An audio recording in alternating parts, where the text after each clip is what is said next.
कृष्ण करुणा सिंधो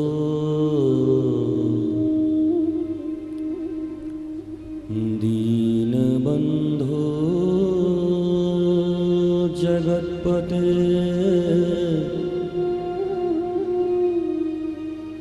गोपेश गोपिका कांत राधा कांत नमोस्तुते।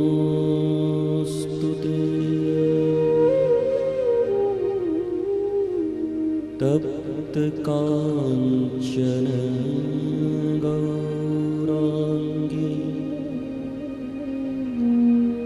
राधे वृंदावनेश्वरी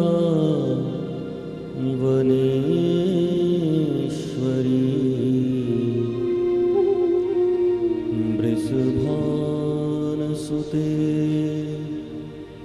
देवी प्रणमामि हरिप्रिये।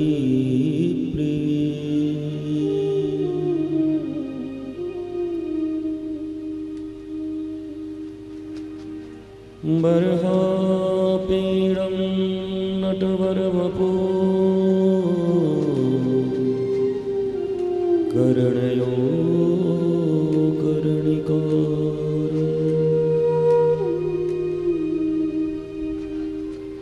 बिभ्रद्वासः कनककपिशं वैजयन्तीं च माला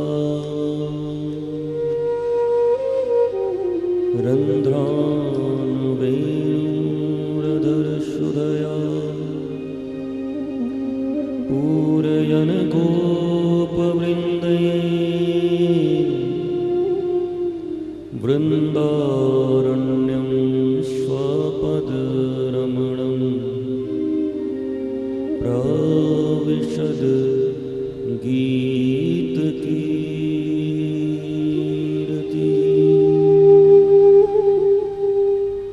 अहो वकीयं स्तनकालकूटं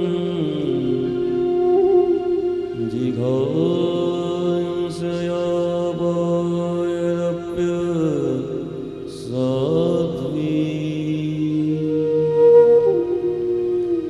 लेभे गतिं धात्रीच्युता तून्यं कम्बादयालुं शरणं व्रजेम कम्बादयालुं शरणं व्रजेम।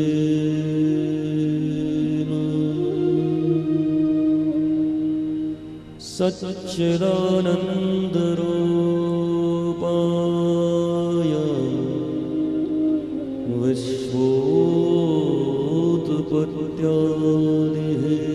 विश्वोत्पत्त्यादिहेतवे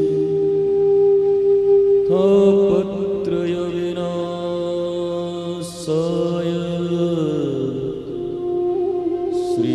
श्रीकृष्णाय वयं नमः। श्रीरामाय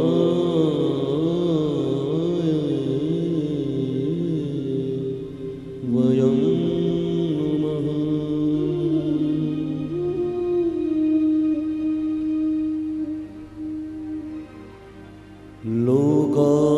लोकाभिरामं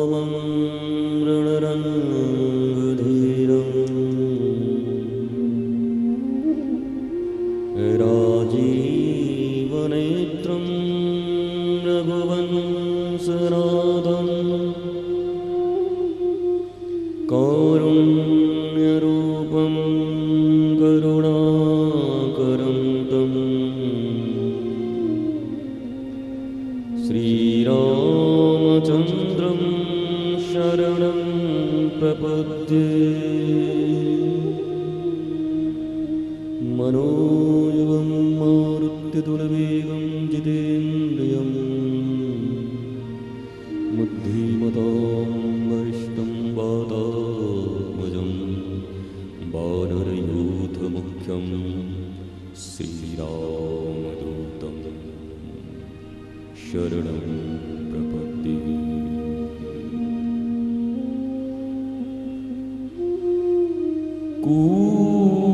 कूजन्तं राम रामेति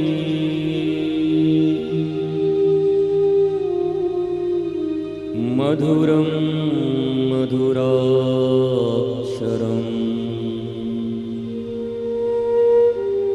आरुह्य कविताशाखा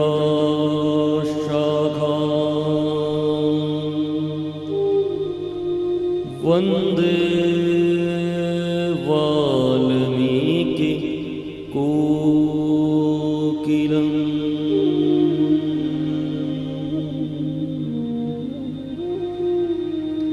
राम रामेति रामेति रमे रामे मनोरमे।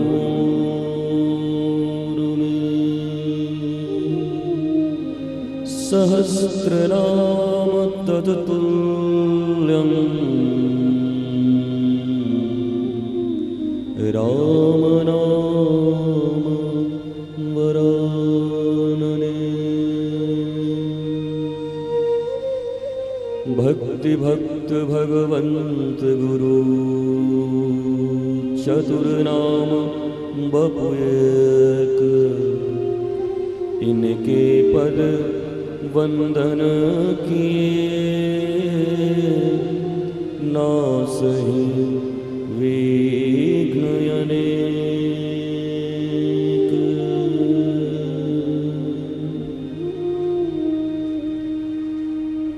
बंदं राधा के परम पावन पद अरविंद। जिनको मृदु मकरंद को नित चाहत श्यामा मिलिंद।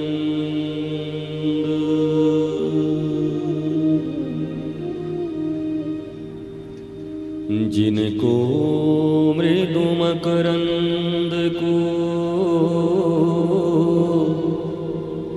नित चाहत श्यामा मिलिंद।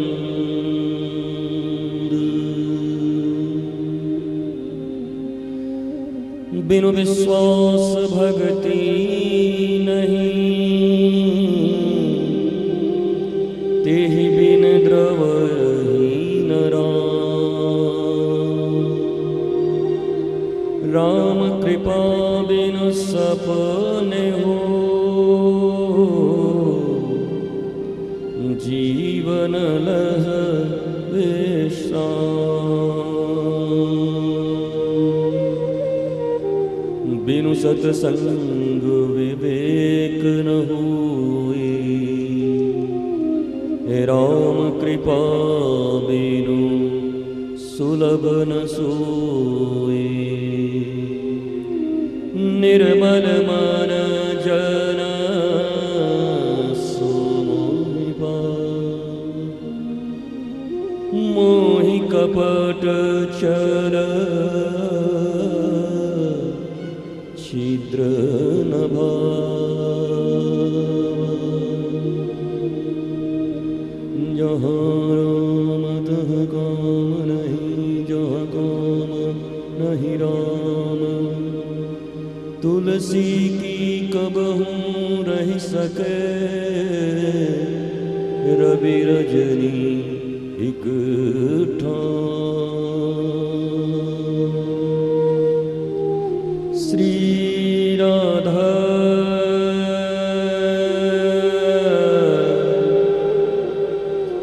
श्री राधा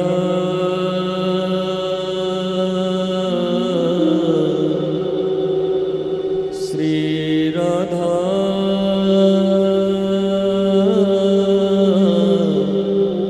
श्री राधा।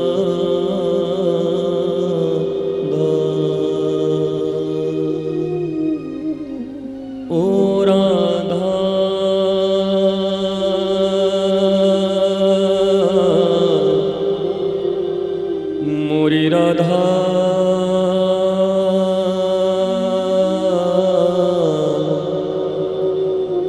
मोरी राधा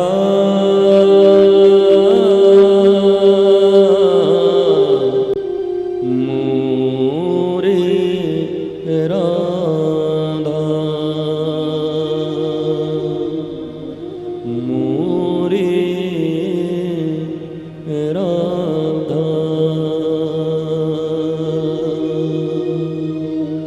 मोरी राधा।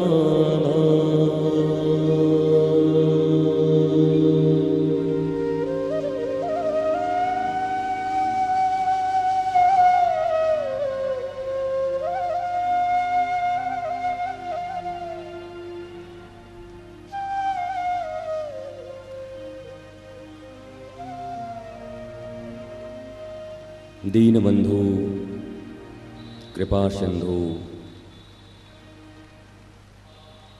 पतित पावन परमेश्वर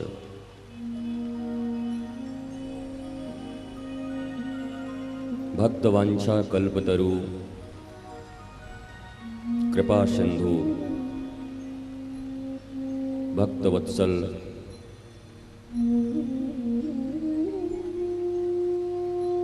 अनंत कोटि ब्रह्मांड नायक परात्पर परब्रह्म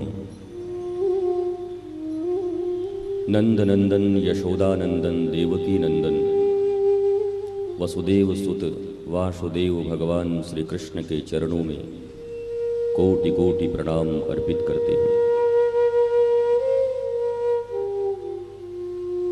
रस रासेश्वरी सर्वेश्वरी पूर्णेश्वरी मातेश्वरी कृष्णेश्वरी कृष्ण प्राणात्मिका कृष्ण प्राणाधिका कृष्ण आराधिका वृषभानुजा वृंदावनेश्वरी कीर्ति कुमारी श्री राधा के चरणों में अनंत कोटि प्रणाम निवेदित करते हैं। दशरथ नंदन कौशल्या नंदन परात्पर परब्रह्म मर्यादा पुरुषोत्तम भगवान श्री रामचंद्र के चरणों में अनंत कोटि प्रणाम निवेदित करते हैं। जनक सुता जगजाननी किशोरी जी श्री सीता जी के चरणों में अनंत कोटि प्रणाम अर्पित करते हैं। जगत के समस्त संत भक्त गुरु सद्गुरु एवं आप सबों के भीतर विराजित सिया राम मैं सब जग जानी करऊं प्रणाम जोरी जुग पानी सबको बार बार प्रणाम अर्पित करता हूं।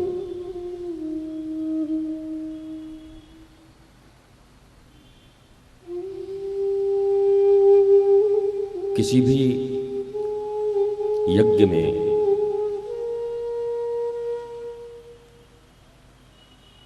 मेघों का आना वर्षा होना, आज ही मैं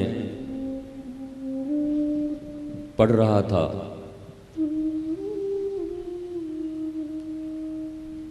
राम जी का जब जन्म होने के लिए ऋष्य श्रृंग ऋषि जब पुत्रेष्टि यज्ञ करने के लिए अवधपुरी में आए तो उस दिन मौसम बादलों से भर गया और बारिश भी हुई। तो हम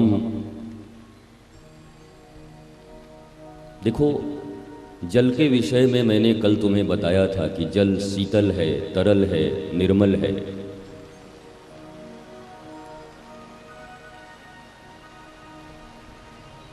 और इसकी तरलता, शीतलता, निर्मलता, पावनता, मधुरता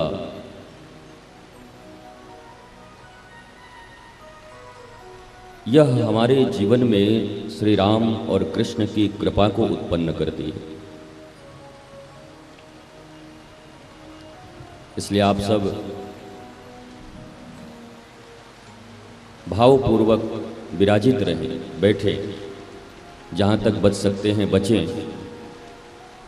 पर बैठे कथा श्रवण करें। के वशीभूत हम प्राणी, हम कुछ छोड़ भी नहीं सकते। अरे इस दुनिया में सुख और शांति के लिए जीवन के किसी दुर्गुण को छोड़ना जरूरी नहीं है, बल्कि यशोदा और कौशल्या के लाल को पकड़ लेना जरूरी है। केवल उसको पकड़ लो, छोड़ो कुछ मत। एक बार राम और कृष्ण को पकड़ लो, अपने जीवन में छोड़ने की आवश्यकता ही नहीं पड़ेगी। उनकी करुणा होगी, उनका कृपा होगा।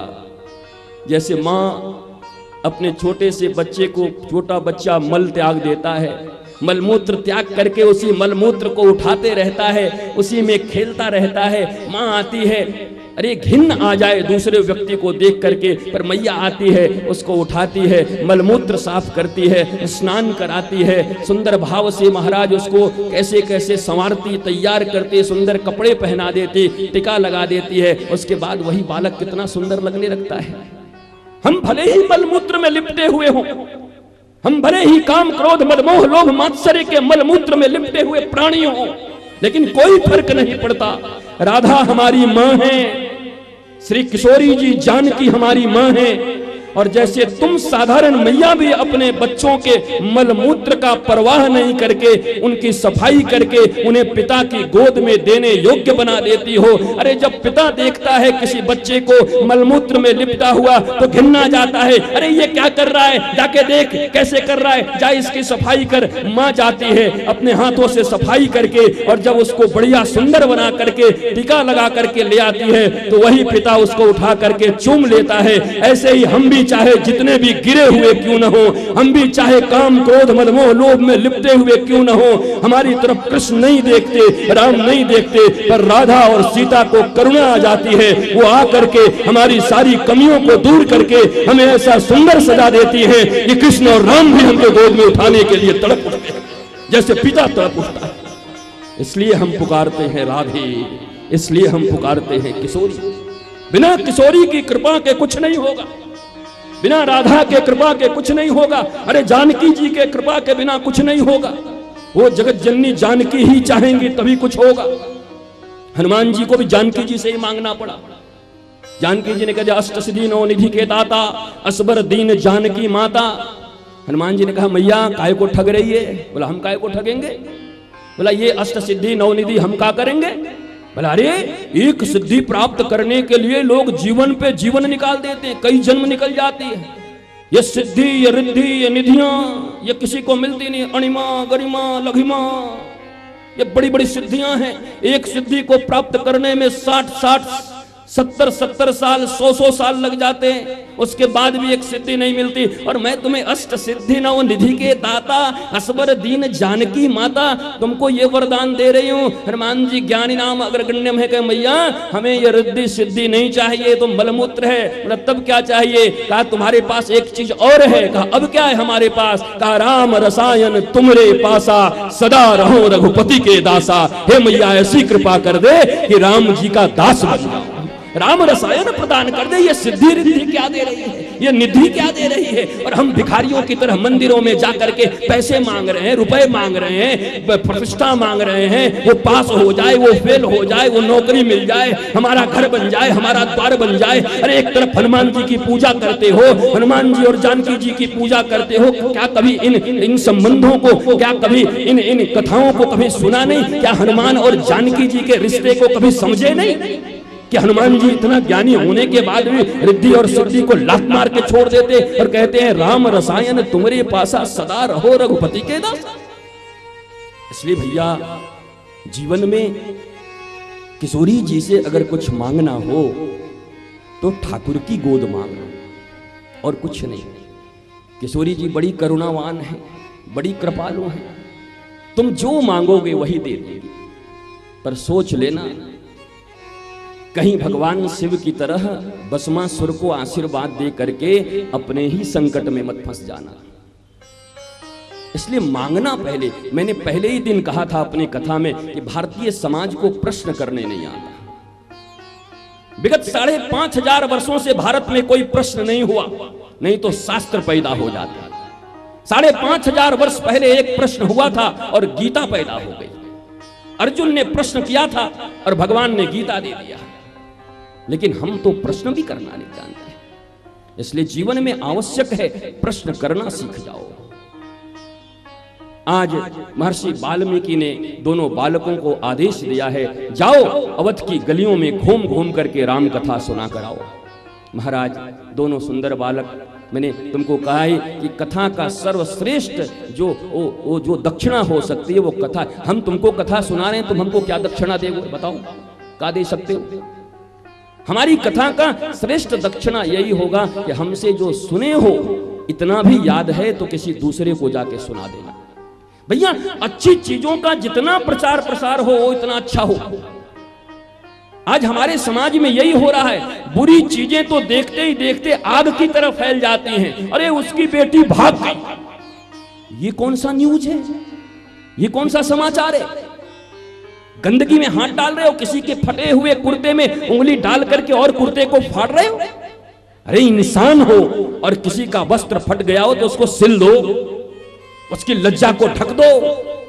पर हम तो वो हैं कि उंगली घुसाने की मौका बस मिलनी चाहिए हमें, हम तो उसके वस्त्रों को तार तार करके बीच बाजार में नंगा कर देंगे। अरे क्या दुर्योधन मर गया क्या? वो तो एक दुर्योधन था जिसने अपनी घर की बहू को सरेआम नंगा करने का प्रयास किया पर कर नहीं पाया। आज घर घर में दुर्योधन है, चौराहे चौराहे पर दुर्योधन है।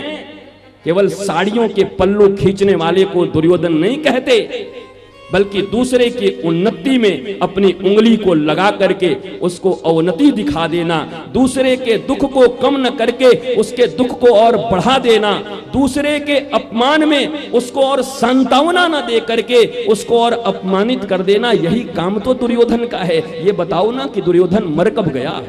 कहां गया दुर्योधन? कहां मरा है दुर्योधन?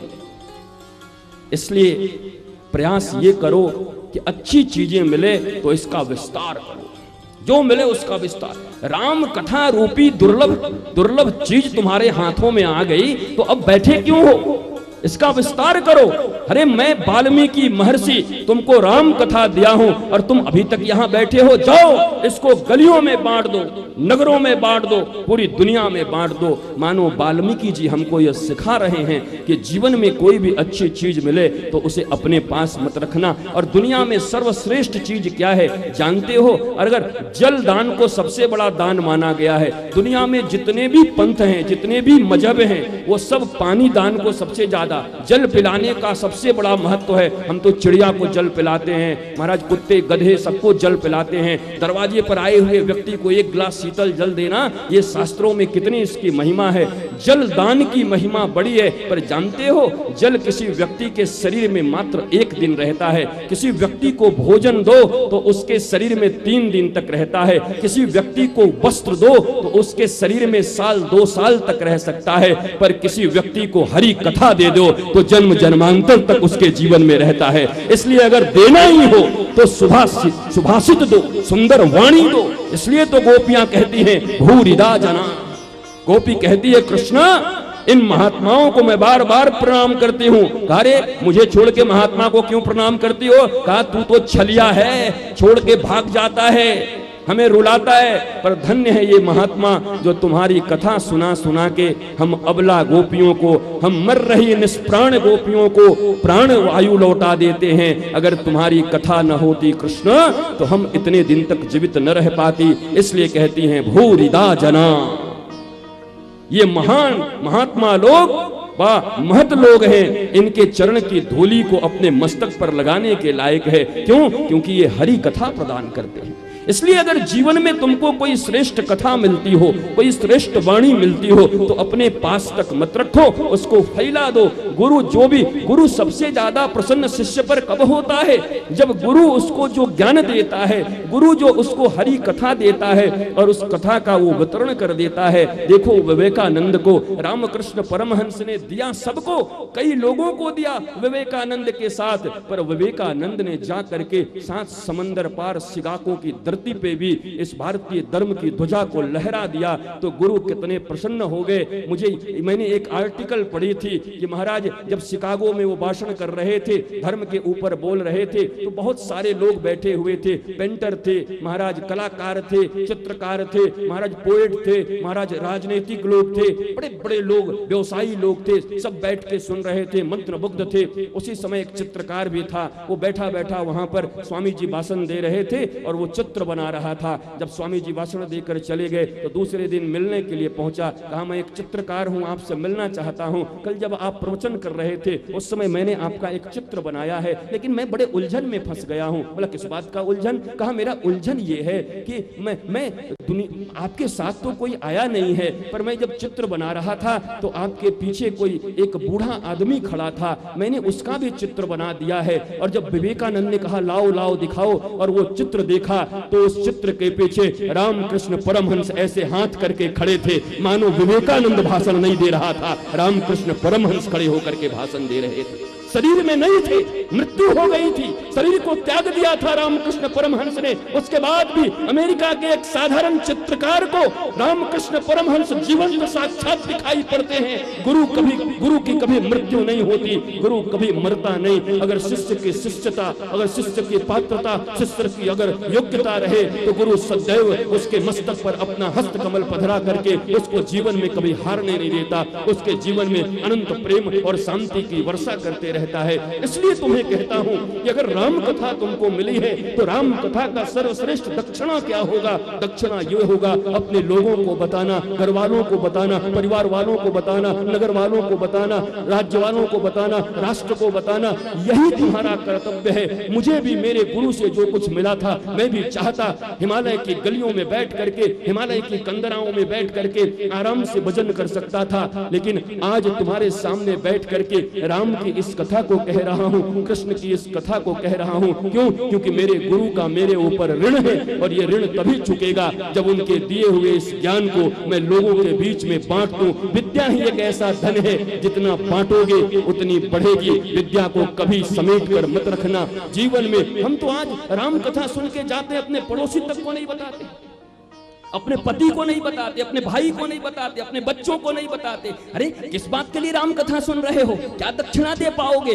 श्रेष्ठ दक्षिणा यही है, जाकर के बांटो। आज गुरुदेव वाल्मीकि ने जब उनको कहा तो दोनों महाराज निकल गए वहां से, और निकल के अयोध्या की गलियों तक आकर पहुंच गए हैं। सुंदर भाव से अयोध्या की गलियों तक आकर के और वीणा बजाते हुए और चारों तरफ गली में पेड़ के नीचे बैठ करके अवध की गलियों में राम कथा गाने लगे। पूरे अयोध्या में हलचल मच गई। एक बार जो इन दोनों बालकों को देख लेता, इनकी सुंदरता, इनकी चपलता, इनकी देख करके मंत्र मुग्ध हो जाता, मानो सरस्वती स्वयं लज्जा कर रही हो। जब ये वीणा बजाते थे और जब ये मुख से राम कथा गाते थे तो महाराज मनुष्यों की बात कौन कहे। जैसे वृंदावन की धरती पर, वृंदावन की भूमि पर जब भगवान श्री कृष्ण बंसी लेकर के बजाते थे तो यमुना की धारा रुक जाती थी, गिरिराज पत्थर थे उसके बाद भी पिघल जाते थे। अरे मनुष्यों की बात कौन कहे, गैयाओं की बात कौन कहे, हिरण हो, कबूतर हो, तोते हो, का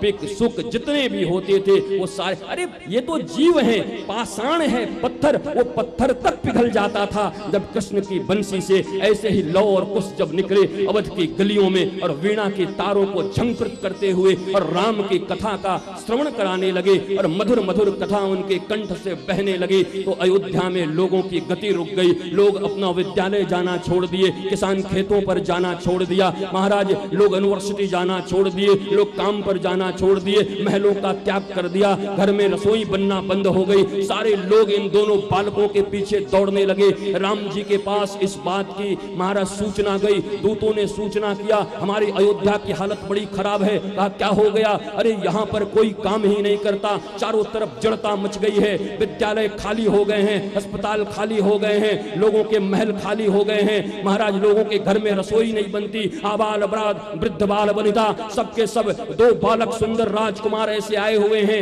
वो कथा कहते हैं अयोध्या की सारी जनता उनके पीछे दीवानी हो चुकी है। महाराज राम जी के मन में प्रसन्नता आ गई, वारे लौ कुश। उसी समय उन्होंने इच्छा व्यक्त किया, अच्छा ऐसे बालक हैं तो हमें हमारे पास भी उनको लाओ, हम भी उनकी कथा सुनना चाहते हैं। महाराज तीनों भैया आए हैं, भरत लक्ष्मण शत्रुघ्न लेने के लिए लौ कुश को आकर के सुंदर भाव से लौ कुश को ले जा रहे हैं। लौ कुश को ले जाते हुए रामचंद्र जी जब से सीता का वियोग हुआ है तब से बहुत ज्यादा प्रसन्न नहीं रहते, भीतर से खिन्न रहते हैं। राजपाट चलाना है इसलिए ऊपर से मुस्कुराते रहते हैं, पर अपने प्रिया को बिना बिना किसी अपराध के छोड़ देने का जो मन में उनका ग्लानि है, राम जी के मन में जो दुख है, जो कष्ट है, उसको कौन, उस विरह को कौन समझ सकता है।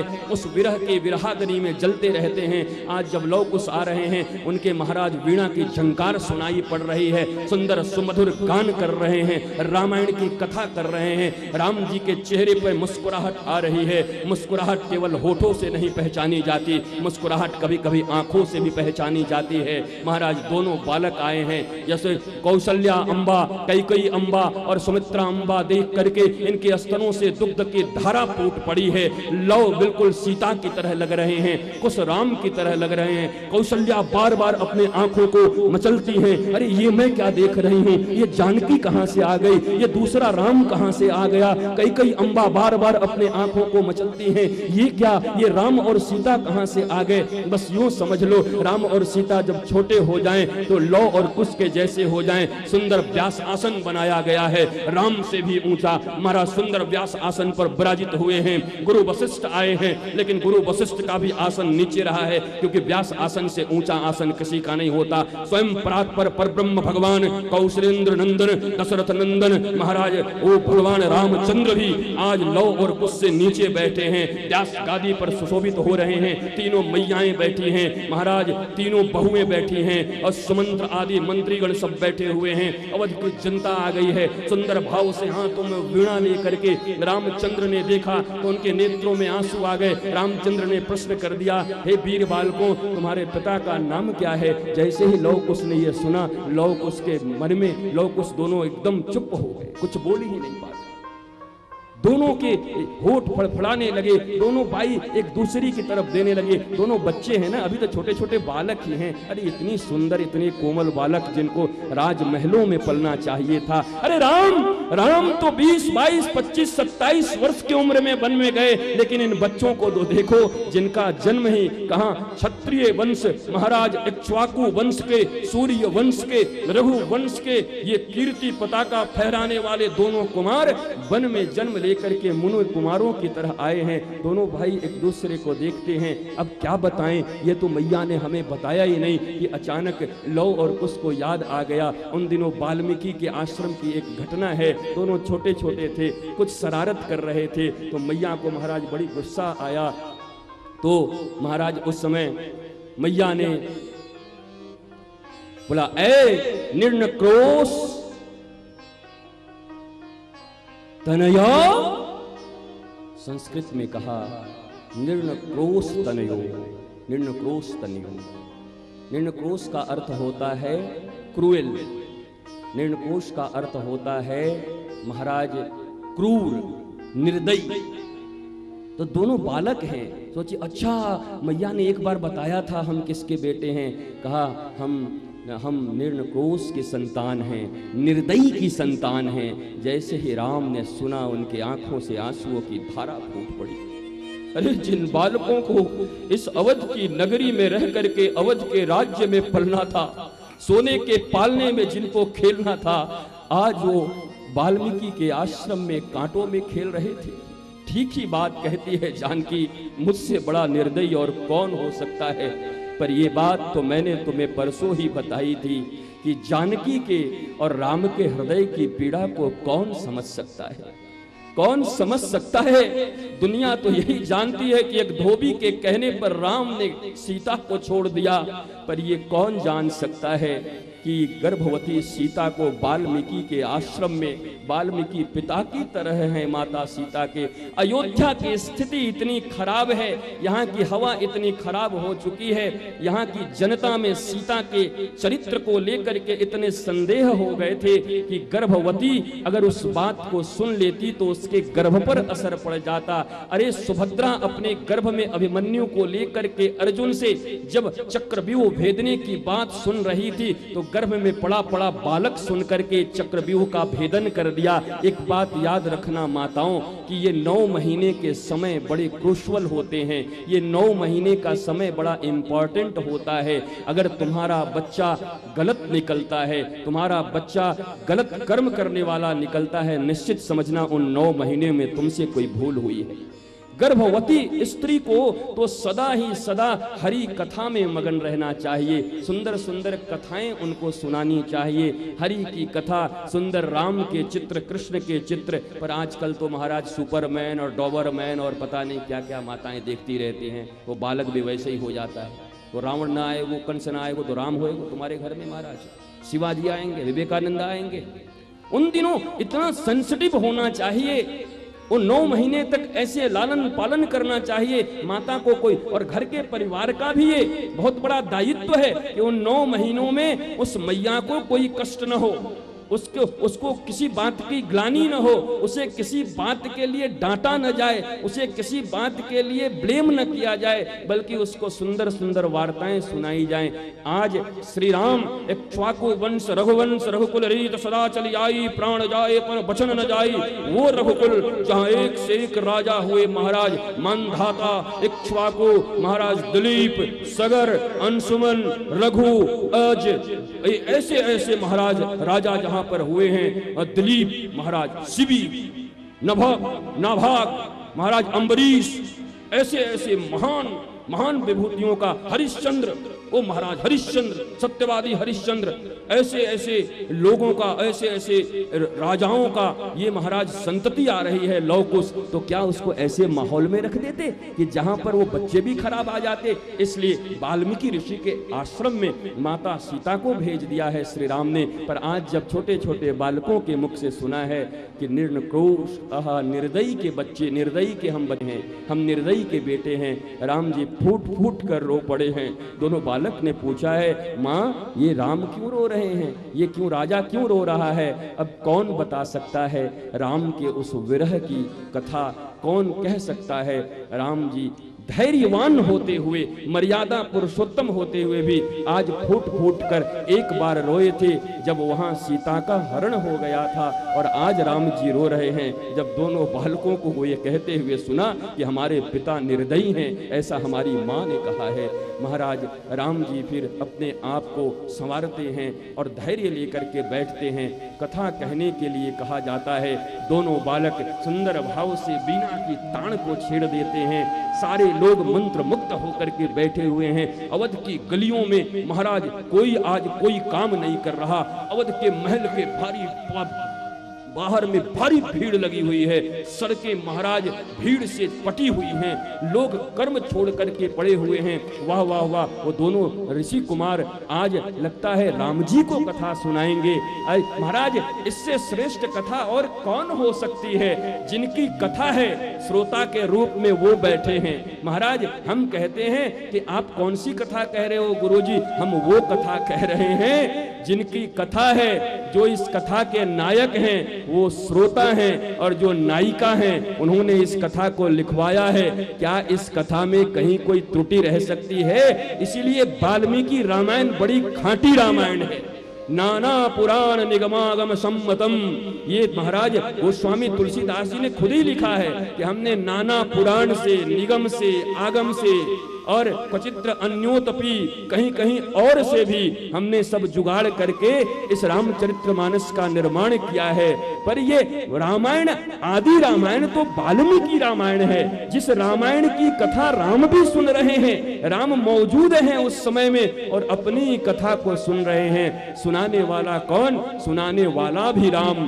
सुनने वाला कौन, सुनने वाला भी राम। भैया ऐसे ही है, इस दुनिया में भगवान की कथा कहने की साहस कोई नहीं कर सकता, सुनने वाले भी भगवान, सुनाने। देखो यहाँ जब भागवत होती है, सुनाने वाले सुखदेव स्वयं भगवान, सुनने वाले कौन, परीक्षित स्वयं भगवान, लिखने वाला कौन, महाराज व्यास स्वयं भगवान। यहाँ वाल्मीकि भी भगवान है, यहाँ महाराज लिखने वाला भी भगवान है, यहाँ सुनाने वाला भी भगवान है, सुनने वाला भी भगवान है। और किसकी हिम्मत है और किसकी हैसियत है कि ये भगवान की कथा कोई किसी को सुना सके और ये कथा सुन सके। बस यूं समझ लो, गर्मी के दिन में प्याऊ में जब कहीं जाते हो और जा करके प्याऊ में तुमको पानी पिलाया जाता है, ऐसे हाथ करके चुल्लू लेकर के हम पानी पीते हैं, ऊपर से पानी गिराई जाती है तो कुछ पानी तो हमारे भीतर जाता है, लेकिन उंगलियों के छिद्रों से कुछ बूंदें नीचे टपकती हैं, और वो बूंद नीचे टपकती हैं तो वो कई जीव जंतु, चेटा चेटी, कीड़े मकोड़े, जिनको जल नहीं मिलता, वो उसी जल को पी करके तृप्त हो जाते हैं। ऐसे ही समझ लो महाराज, कथा कहने वाला भी यहाँ राम जी हैं और कथा सुनने वाले भी राम जी हैं। अरे उन कहने वाले और सुनने वाले के बीच से कुछ बूंदे टपक करके इधर आ गई, जिसको मैं पांडाल में सुना रहा हूँ और तुम वही बूंद सुन रहे हो। और दूसरा, ये कथा न कोई कह सकता है न कोई कथा सुन सकता है।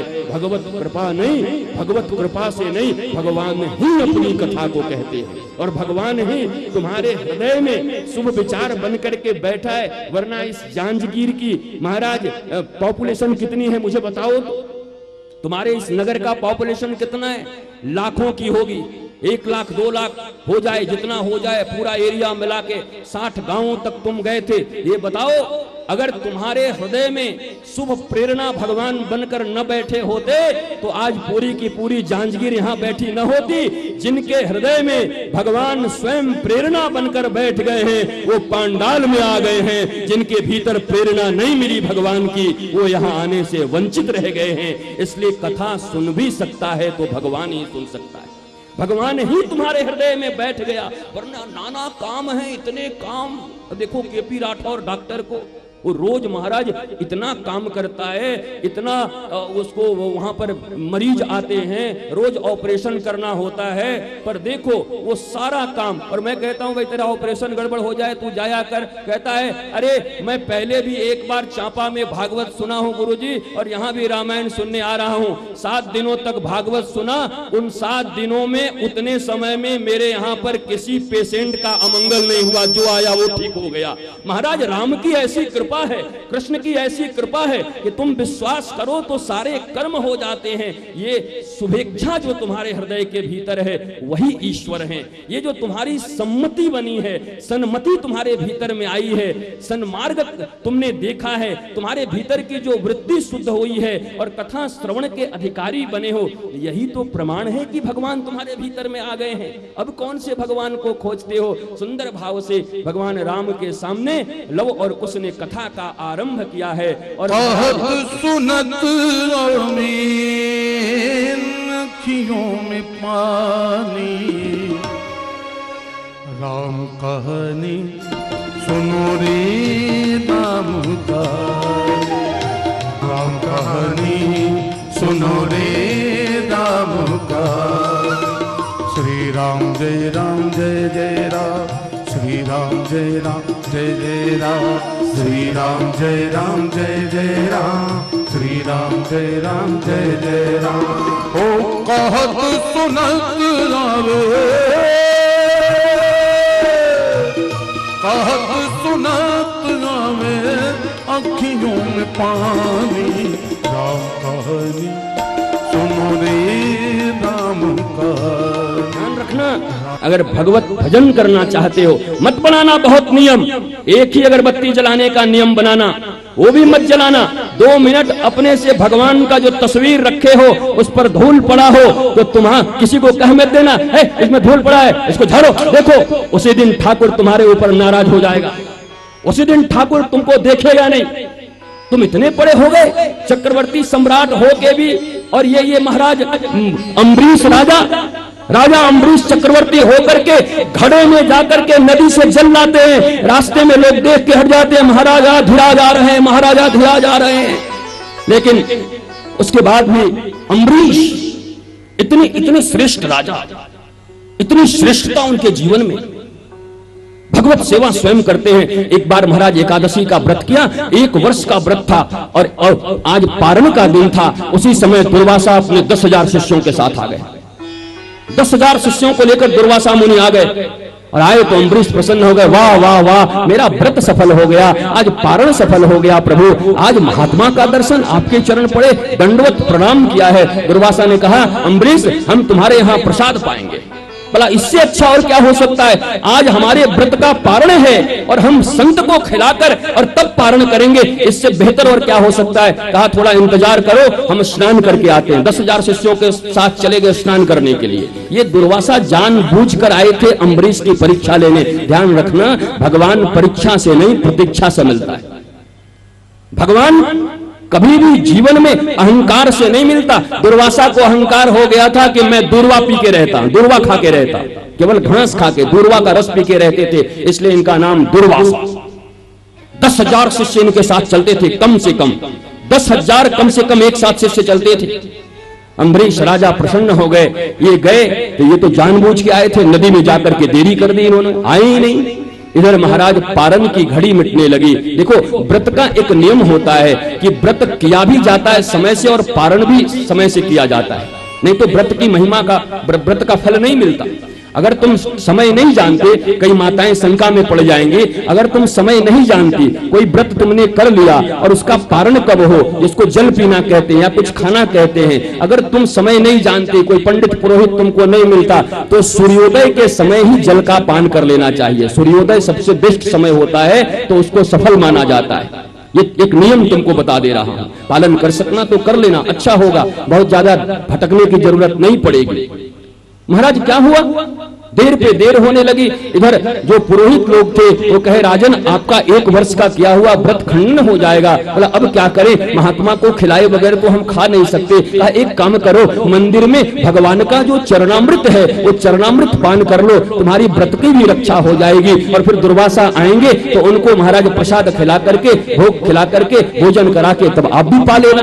कहा हाँ ये बात अच्छी बात है। ठीक जिस समय में चरणामृत पान करने जा रहे थे, दुर्वासा कहीं गए थोड़ी थे, वो तो परीक्षा ही करने आए थे। उसी समय दुर्वासा वापस आ गए और कहा, ए मूर्ख, ए अभिमानी राजा, तेरे द्वार पर दुर्वासा ऋषि आए और तूने निमंत्रण दे करके बिना महात्मा को और संत को खिलाए तू स्वयं जलपान कर रहा है। महाराज थर-थर कांपने लगे। अम्बरीश, हे प्रभु यह जल नहीं, यह चरणामृत है। क्या फर्क है चरणामृत और जल में? देखो, इतने बड़े महात्मा हैं पर कितना बड़ा अपराध कर दिया। चरणामृत और जल में क्या अंतर है? भगवान का चरणामृत और जल में तुमको अंतर समझ नहीं आता? तुमको साधारण जल में और गंगा जल में अंतर समझ नहीं आता? तुमको साधारण मिट्टी में और वृंदावन के रज में अंतर समझ नहीं आता? जिस रज में शिव और ब्रह्मा लौटते रहते हैं, जिस रज में ठाकुर और ठकुरानी लौटते हैं, ब्रज रज जिसको कहा जाता है, क्या दुनिया का धूल और ब्रज रज एक हो जाएगा? तुम्हारी इतनी बुद्धि है। महाराज दुर्वासा से भूल हो गई। दुर्वासा बहुत नाराज हुए, चरण पर गिरकर क्षमा मांगना चाहा, लेकिन उसी समय क्रोध से उन्होंने कृत्या नाम की राक्षसी को प्रकट कर दिया। कृत्या खाने के लिए आग की लपट बनकर अम्बरीश की ओर दौड़ी। उसी समय महाराज राजा अम्बरीश चूंकि अपनी रक्षा स्वयं नहीं करते थे, चक्रवर्ती सम्राट थे, पर इनका राजकाज कौन चलाता था? चक्र सुदर्शन। भगवान ने अपने सुदर्शन को भेज दिया था अम्बरीश की रक्षा करने के लिए। यारों, इसीलिए तो कहता हूं कि एक बार समर्पण करके तो देखो ठाकुर के ऊपर। ये इतना बड़ा सम्राट समर्पण कर दिया तो इसके राज्य को कौन संभालेगा? ये तो पूजन करता है, पाठ करता है, हमारी सेवा अपने हाथों से करता है, करोड़ों दास दासियां हैं इसके पास, उसके बाद भी हमारी सेवा करता है। तो क्या क्या उन्होंने महाराज सुंदर भाव से, अपूर्व भाव से, दिव्य भाव से वो चक्र सुदर्शन आगे बढ़ा, कृत्या का वध किया और दुर्वासा के पीछे पड़ गया। अब चक्र की जब लपटें निकलने लगी, दुर्वासा भागे पीछे पीछे, आगे आगे दुर्वासा पीछे से। महाराज चक्र भागा, दौड़ते हुए ब्रह्मलोक पहुंच गए। अरे अरे अरे बचाइए बचाइए। कहा रे दुर्वासा जी आइए आइए, क्या हुआ? कहा ये चक्र हमारा पीछा कर रहा है। कहा चक्र? कहा भैया हमारे यहाँ, हमारे लोक में जगह नहीं है, जिनका चक्र है उन्हीं से जाकर के मिलो। शंकर जी के पास गए शिवलोक में, वहां भी उनको स्थान नहीं मिला। उसके बाद नारायण के पास पहुंच गए। नारायण भी मुस्कुराए, कहा दुर्वासा जी इस चक्र को तो मैंने अम्बरीश के लिए लगा दिया है, अम्बरीश की सेवा में लगा दिया है, इसलिए चक्र अब मेरी भी बात नहीं सुनेगा। कहा क्या मैं ब्राह्मण होके भी ऋषि होके भी मारा जाऊंगा? मैंने सुना है नारायण हो तुम, विप्रदेव सुर संहित लीन मनुज अवतार, तुमने महाराज अवतार ही लिया है, तुम्हारा प्रण है कि विप्रों की तुम रक्षा करते हो। उसी समय भगवान ने कहा दुर्वासा जी आपने आधी अधूरी बात सुनी है। कहा क्या? अहम भक्त पराधीनो हम स्वतंत्र साधु वीर ग्रस्त हृदयो भक्तैर भक्त जनप्रिय, मेरा एक और प्रण है। कहा क्या? अहम भक्त पराधीनो, इस दुनिया में विप्र के लिए, संत के लिए, गौ के लिए मैं जरूर आया हूं, लेकिन उनसे भी पहले मैं पक्षपात अगर किसी के लिए करता हूं तो किसके लिए? कहा अहम भक्त पराधीन हूं, मैं भक्त के अधीन हूं, सारी दुनिया मेरे अधीन है, मेरे अधिकार में है, पर मैं भी किसी के अधीन हूं। कहा किसके अधीन हूं? कहा छछियावर छाछ पे ताही अहीर की छोहरियां, छछियावर छाछ पे नाच नचावे। कहा वो गोपियां खट्टे छाछ पर जिन कन्हैया को नचाया करती थी, अरे कार भी जिनकी भ्रिकुटी को देख करके नाचता हो, थरथराता हो, और वो गोपियां उस साधारण ग्वाली में खट्टी छाछ पे कन्हैया को नचाया करती थी। क्यों? क्योंकि उनका विरध है अहम भक्त पराधीनो हिव स्वतंत्र साधु वीर भक्तैर भक्त जनप्रिय सवै पुंसाम परो धर्मो यदो भक्ति यथोक्षजे अहेतुक्या अप्रतिहता ययात्मा संप्रसीदति, ययात्मा संप्रसीदति। मोरे मन प्रभु असविश्वासा रामते अधिक राम कर दासा, मोरे मन प्रभु असविश्वासा रामते अधिक राम कर दासा। चाहे रामायण हो, गीता हो, भागवत हो, पुराण हो, सब यही चल्ला कर कहते हैं कि ठाकुर इस दुनिया में अगर किसी के अधीन है तो अपने भक्तों के अधीन है। मीरा के अधीन है, नामदेव के अधीन है, कबीर के अधीन है, जनाबाई के अधीन है, सक्को बाई के अधीन है, रत्नावती के अधीन है, ये महाराज ज्ञानदेव के अधीन है, सोपान देव के अधीन है, मुक्ता बाई के अधीन है, गोरा कुम्हार के अधीन है, बिसोबा खेचर के अधीन है, धन्ना जाट के अधीन है, पीपाजी महाराज के अधीन है। ये केवल भक्तों के अधीन है और दुनिया में इसको कोई अधीनता स्वीकार नहीं करा सकता, क्योंकि परम स्वतंत्र न सिर पर कोई, ये परम स्वतंत्र है। पर भक्तों की बात आती है तो ठाकुर जी भक्त के अधीन बन जाते हैं। भक्त की भैया देखो, भक्त की अधीनता ठाकुर जी स्वीकार करते हैं। इसका सर्वश्रेष्ठ उदाहरण मैं तुमको देता हूं, लड्डू गोपाल जी। लड्डू गोपाल अपने घर में रखे हो ना, वो लड्डू गोपाल को जब तुम नहलाओगे तब नहाएंगे, जब भोग लगाओगे तब खाएंगे, जब सुलाओगे तब सोएंगे। किसी दिन अगर तुम सुलाना भूल गए तो ठाकुर जी बैठे रह जाते हैं। क्या इससे भी बड़ी अधीनता का कोई उदाहरण तुमको मिल सकता है? जब ठाकुर जी अपने भक्त के हाथ में चले जाते हैं तो फिर ठाकुर जी अपने भक्त के अधीन हो जाते हैं। भक्त जैसे चलाए, जैसे खिलाए, जैसे नहलाए, जैसे पहनाए, जैसे उड़ाए, ठाकुर जी तेरी रजा में ही राजी हो, उनकी हर रजा में राजी हो जाते हैं। आज ऐसे भक्त महाराज अम्बरीश के यहाँ जब दुर्वासा ने अपराध किया तो नारायण ने भी रक्षा करने से मना कर दिया। कहा मैं रक्षा नहीं कर सकता, जिसका अपराध किए हो उसी से जाकर क्षमा मांगो, क्योंकि एक नियम है भगवान का कि अगर भगवान के प्रति तुमने अपराध कर दिया तो भगवान तुम्हें क्षमा कर देंगे, पर भगवान के भक्त के प्रति अगर अपराध कर दिया तो भगवान कदापि क्षमा नहीं करते। इसलिए भूल से भी कभी वैष्णव जनों का, साधु जनों का, संतों का, भक्त जनों का कभी अपमान मत करना। ठाकुर का अपमान हो जाए तो हो भी जाए, कोई बात नहीं, एक बार अपमान हो गया तो भी देखा जाएगा, ठाकुर जी क्षमा कर देंगे। पर ठाकुर जी के भक्त का अपराध कर दिए ना तो ठाकुर जी कभी क्षमा नहीं करते। आज दुर्वासा जैसे महर्षि की ऐसी गति, जो केवल लाखों करोड़ों वर्षों से दूर्वा का रस पी करके रहते हैं, भगवान का भजन करते हैं, ध्यान करते हैं, योग करते हैं, और आज उनकी रक्षा नारायण स्वयं नहीं कर रहे हैं। क्यों? ऐसा कौन सा अपराध कर दिया? कहा भक्त के प्रति अपराध कर दिया। जबकि अगर वर्ण देखोगे, जाति देखोगे तो ब्राह्मण है दुर्वासा और ये क्षत्रिय अम्बरीश, पर जाति पात पूछे नहीं कोई, हरि के भजे सो हरि के होई। भगवान का यह नियम है। वरना अगर जाति पाति देख करके भगवान गले लगाते तो बेचारी सबरी का नंबर कब आता।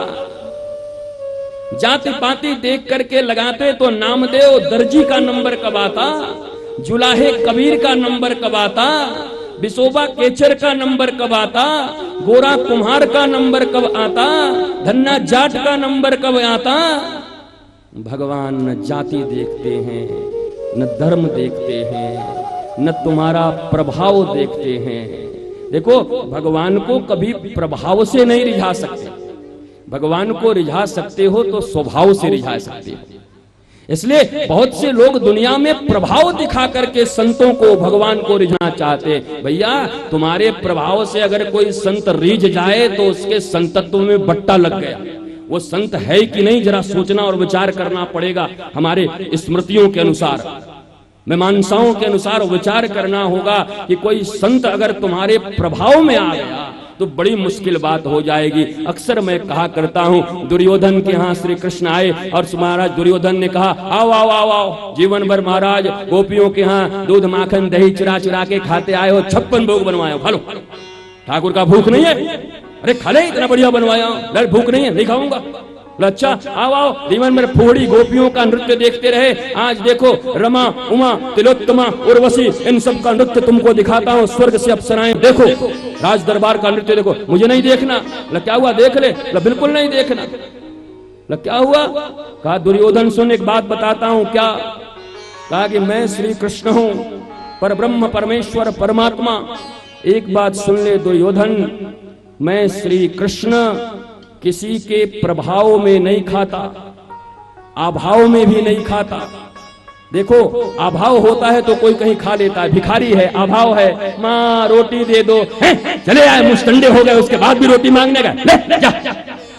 गाली दे के भी देते हो, अभाव है तो बेचारा रोटी खा लेता है। कभी कभी मुख्यमंत्री प्रधानमंत्री के यहाँ चले गए, पेट भरा हुआ है, उसके बाद भी मुख्यमंत्री ने एक लड्डू निकाल के दे दिया। अब मुख्यमंत्री ने लड्डू दिया है, कैसे इनकार करें? प्रभाव ऐसा है कि पेट भरा है, उसके बाद में लड्डू खाना पड़ गया।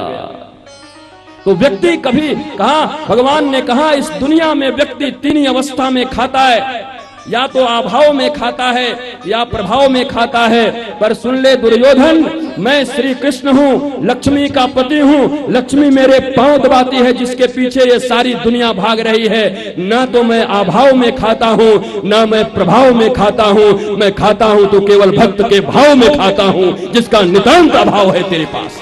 तेरे पास भाव नहीं है, इसलिए मैं तेरा भोजन नहीं कर सकता, तेरा नृत्य नहीं देख सकता। भगवान केवल भावना के बस में है, भगत के बस में है भगवान।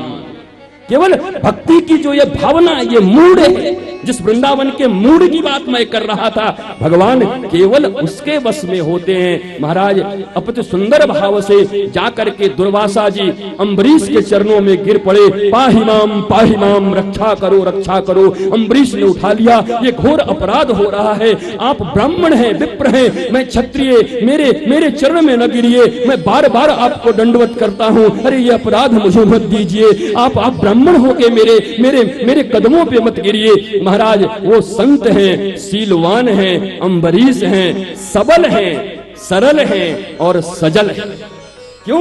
क्योंकि राम के पूर्वज हैं। राम भी सबल हैं, सरल हैं और सजल हैं, नेत्रों में जल है।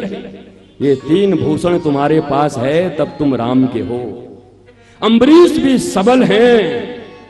आज नारायण जिनकी रक्षा नहीं कर पाया, शिव जिनकी रक्षा नहीं कर पाए, ब्रह्मा जिनकी रक्षा न कर पाए, वो अम्बरीश क्या कोई साधारण आदमी होगा?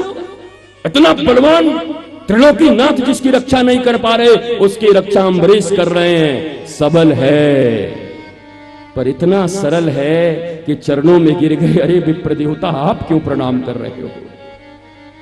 सबल है पर सरल है, और जब चरणों में गिरते हैं अम्बरीश तो नेत्रों में जल आ गया। मुझसे कौन सा अपराध हो गया कि ब्राह्मण मेरे पांव पर गिर गए, सजल भी है। मेरे जांजगीर वासियों, छत्तीसगढ़ वासियों, अगर इस कथा से तुम्हें कोई एक सुंदर चीज लेनी हो तो ये चीज ले लो, सबल बनो, सरल बनो और सजल बनो। नेत्रों में जल रखो, सूखे मत बनो, नहीं तो फेंक दिए जाओगे, कूड़े कचरे के डिब्बों में फेंक दिए जाओगे। सजल बनो, नेत्रों में जल हो, करुणा हो, भाव हो। ये तीन चीजें जिनके पास हैं वही ठाकुर की भक्ति कर सकता है। सुंदर भाव से चक्र सुदर्शन को कहा है अम्बरीश जी ने कि अगर मैंने सच्चे हृदय से भगवान की भक्ति की हो तो हे सुदर्शन तुम इनको क्षमा कर दो। सुदर्शन ने क्षमा कर दिया। अब महाराज 2 वर्ष गुजर गए, अभी तक केवल उन्होंने चरणामृत पिया है। 1 वर्ष का उनका फलाहार या उनका उपवास था। 2 वर्ष हो गए दुर्वासा जी के चक्कर में, क्योंकि दुर्वासा जी 1 साल तक भागते ही रहे। कहा महाराज मैंने 10,000 शिष्यों के साथ आपको खिलाने का वचन दिया है, आकर के कृपा करके पधारे। सारे शिष्य पहले ही भाग गए थे। देखा कि महाराज दुर्वासा के पीछे चक्र लग गया, अब गुरुजी तो लौट के आने वाले नहीं है। शिष्य भी भागे जहां तहां, ऐसे शिष्य होते हैं। वो जाके उत्तर से, दक्षिण से, पूरब से, पश्चिम से ढूंढते ढूंढते 1 साल और लग गया। 1 साल का व्रत अम्बरीश का 3 साल का व्रत हो गया। और अब आज जब दुर्वासा ऋषि अपने 10,000 शिष्यों के साथ आए तो उनको महाराज सुंदर भाव से, अपूर्व दिव्य भाव से उनको भोजन प्रसाद कराया। तत्पश्चात आज अपने व्रत का उन्होंने पारण किया है। ये है राम के पूर्वज अम्बरीश। इनके ही पूर्वज एक शिवी हैं, राजा शिवी। महाराज ऐसे दाता, ऐसे शरणागत वत्सल, दानी नहीं है, शरणागत वत्सल। इनकी शरण में अगर कोई आ गया तो आज तक उसका कोई बाल बांका नहीं कर पाया। बड़े शरणागत है राजा शिवी। दौड़ते हुए एक कबूतर फड़फड़ाता हुआ पीछे से बाज उसका पीछा करते आ रहा था। चील कबूतर के ऊपर झपटा, ये आकर के इनके चरणों में गिर गया और फड़फड़ाने लगा। इन्होंने उठा लिया। चील आया उधर से, राजा तुम न्याय प्रिय राजा हो, ये कबूतर मेरा आहार है, इसे दे दो। राजा शिवी कहते हैं ये मेरी शरण में आ गया है। शरणागत का अगर रक्षा न कर पाऊं तो शरणागति का अपराध होता है। और मैं क्षाकु कुल में हूं, मैं रघुकुल, मैं सूर्यवंशी हूं, मनुवंशी हूं। मैं अपने शरण में आए हुए किसी भी जीव जंतु का अनादर कैसे कर दूं? कहा राजा तुम अनादर नहीं कर रहे हो तो अन्याय तो कर रहे हो ना। मैं पक्षी हूं, ये पक्षी मेरा भोजन है, तुम मेरे भोजन को ले रहे हो, ये अन्याय है।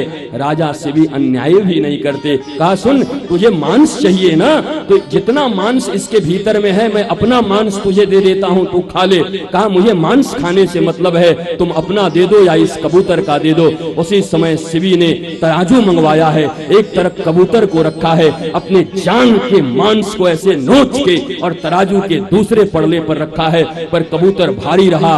दूसरे जांग के मांस को नोचा है, उसको डाला है, फिर भी भारी रहा। अपनी भुजाओं को नोच डाला है, वो डाला। एक एक करके अपने मांस को निकालते गए, लेकिन कबूतर भारी रहा।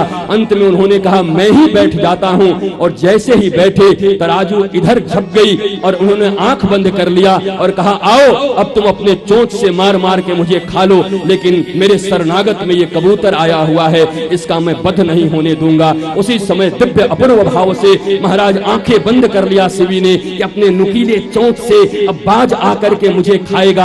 आवाज धीरे धीरे सुनाई पड़ी, समझ गए कि अब वही बाज आ रहा है। और आकर के जैसे ही वो नजदीक आया, जोर से आंख बंद किया ऐसे करके कि अब मुझे दर्द होगा, क्योंकि चील अपना चोंच घुसाएगा मेरे भीतर में। आवाज आई, शरीर में स्पर्श हुआ, लेकिन कमल के फूल जैसा कोमल। आंखें खोल के देखते हैं तो साक्षात नारायण खड़े हैं। अरे शिवी मैं तेरी परीक्षा ले रहा था, देख रहा था कि तू कितना शरणागत वत्सल है।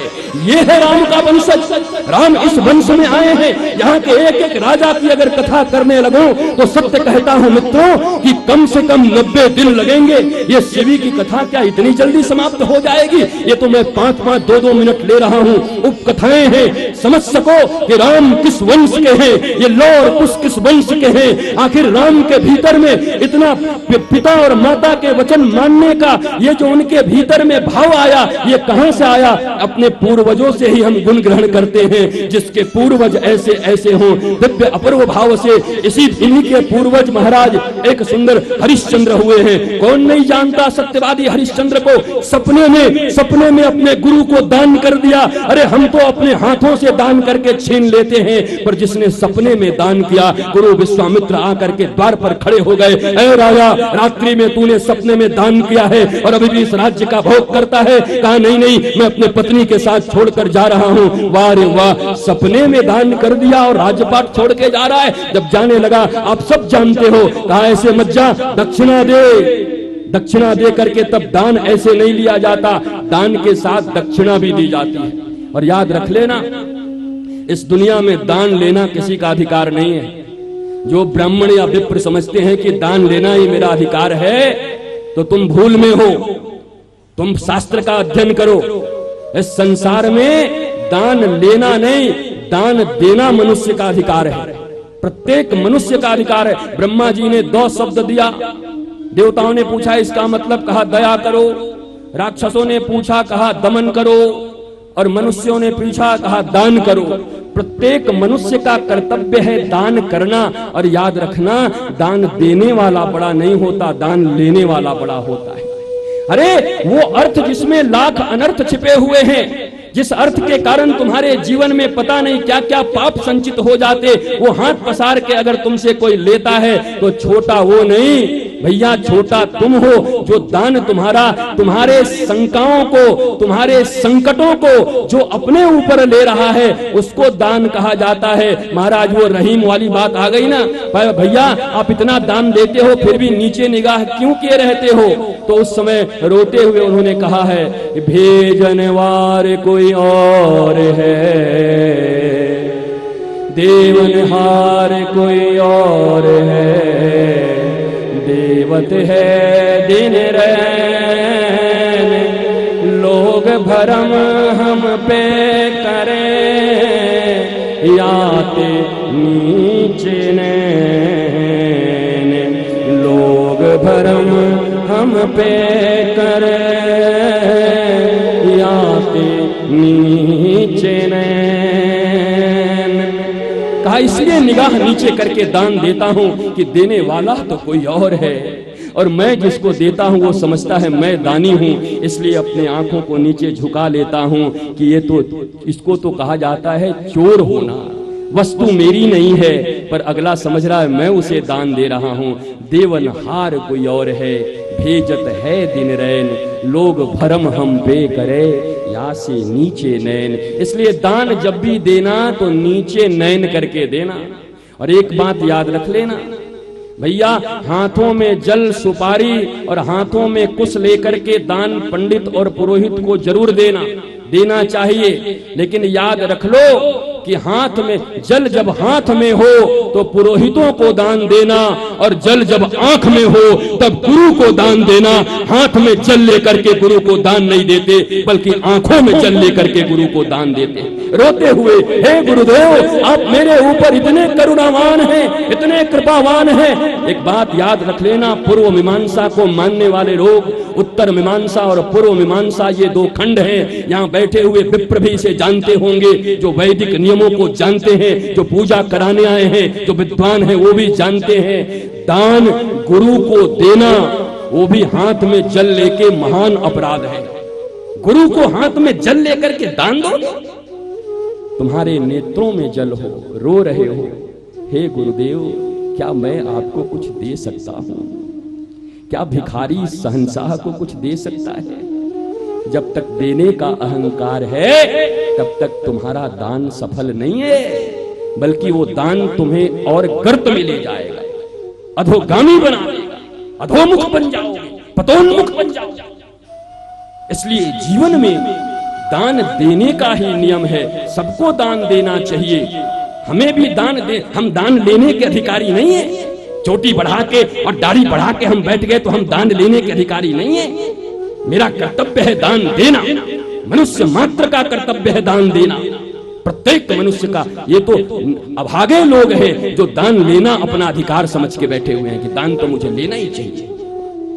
प्रत्येक मनुष्य को दान सिर्फ करना चाहिए। सपने में किया गया दान, महाराज कहा दक्षिणा दे दो, कहा अब क्या करूं, कहा दक्षिणा हमारे कोष से मत देना। आप सब जानते हो काशी में डोम के यहाँ अपनी पत्नी को बेच दिया, पत्नी बेच दी, पेट के लिए नहीं, धर्म के लिए, सत्य के लिए, न्याय के लिए, गुरु के लिए। तुम भी बहन बेटियां पत्नी लोग बेचते हैं, औरतों को बेचते हैं, पर पेट के लिए बेचते हैं, पेट के लिए नहीं बेचा।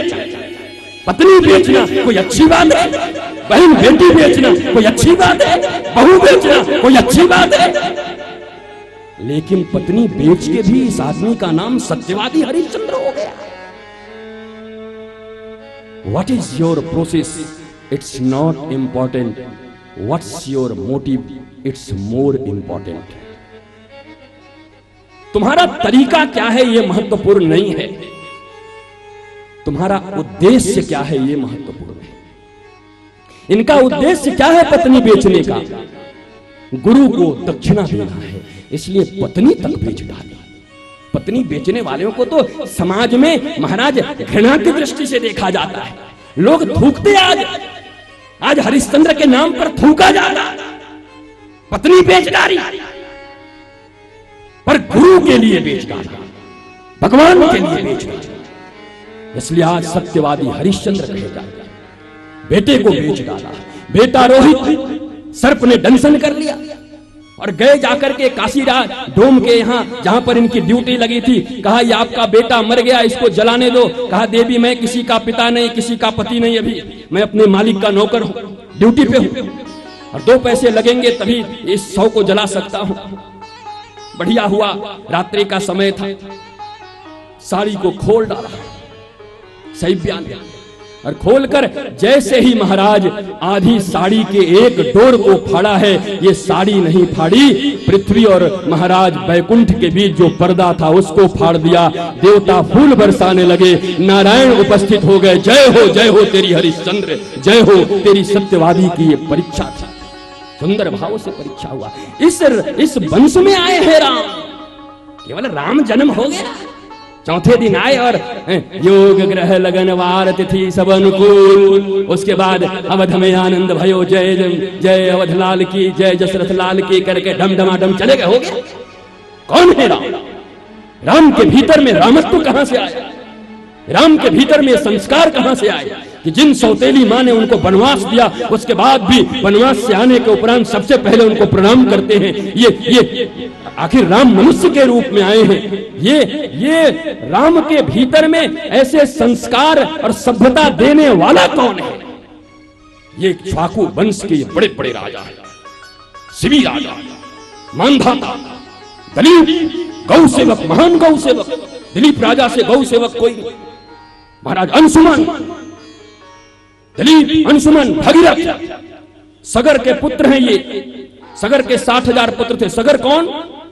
इनकी महाराज सौतेली माताओं ने इनकी मां को विष दे दिया और जहर देने के बाद भी जहर पचा के गर्भ से इन्होंने जन्म ले लिया, इसके लिए इनका नाम सगर हो गया। सगर, गरल। और ये सगर इनके 60,000 पुत्र हुए। और एक बार ये महाराज यज्ञ कर रहे थे, इंद्र घोड़ा चुरा के ले गया और ये लोग पूरी पृथ्वी को 60,000 इनके जो बेटे थे खोद डाले, पृथ्वी को जगह जगह खोद डाला। और 60,000 पुत्रों ने पृथ्वी को मिल के जो खोदा तो वही सागर बन गया। सगर से ही सागर बना है। ये जो 7 महासागर हैं ये सगर से बना है। जरा ये ज्योग्राफी है, सुन लो, जियोलॉजी है, सुन लो, इसको अच्छे से समझ लो। ये जो आज साइंटिस्ट बता रहे हैं कि ओजोन लेयर में छिद्र है, ओजोन लेयर में छेद है, ये वामन अवतार याद करो। भगवान वामन जब विराट हो करके और एक पांव से पूरी पृथ्वी को माप लिया, दूसरे पांव को अंतरिक्ष में ले गए तो उनके अंगूठे से लग करके अंतरिक्ष में छिद्र हो गया। उसी को आज के 5,500 वर्ष पहले भागवत ने इस चीज को लिख दिया और आज 10-50 वर्ष पहले वैज्ञानिकों ने खोज निकाला कि ओजोन में छेद है। ये यही भगवान के वामन के अंगुष्ठ से हुआ छेद है। तरीका अपना अपना है महाराज, ये तरीका है। साइंटिस्ट अपने तरीके से कहते हैं, हम अपने तरीके से कहते हैं, पर भागवत की एक चीज भी गलत साबित कर दो, वैसे मैं इसके खिलाफ हूं। मैंने पहले ही दिन कहा था हर चीज वैज्ञानिक हो इसकी जरूरत नहीं। भक्ति को वैज्ञानिकता के ठप्पे को लगाने की आवश्यकता नहीं है, हम जरूरत महसूस नहीं करते। भक्ति भी साइंटिफिकली हो, साइंटिस्ट बन के भक्ति करें। भैया साइंस दिमाग की वस्तु है और भक्ति दिल की वस्तु है। दिमाग की वस्तु को दिल की वस्तु के साथ नहीं जोड़ा जा सकता। लेकिन उसके बाद भी 5,500 वर्ष पूर्व भागवत में जो चीज भागवत की, मैं कई बार भागवत कर चुका, मौका ही नहीं मिलता।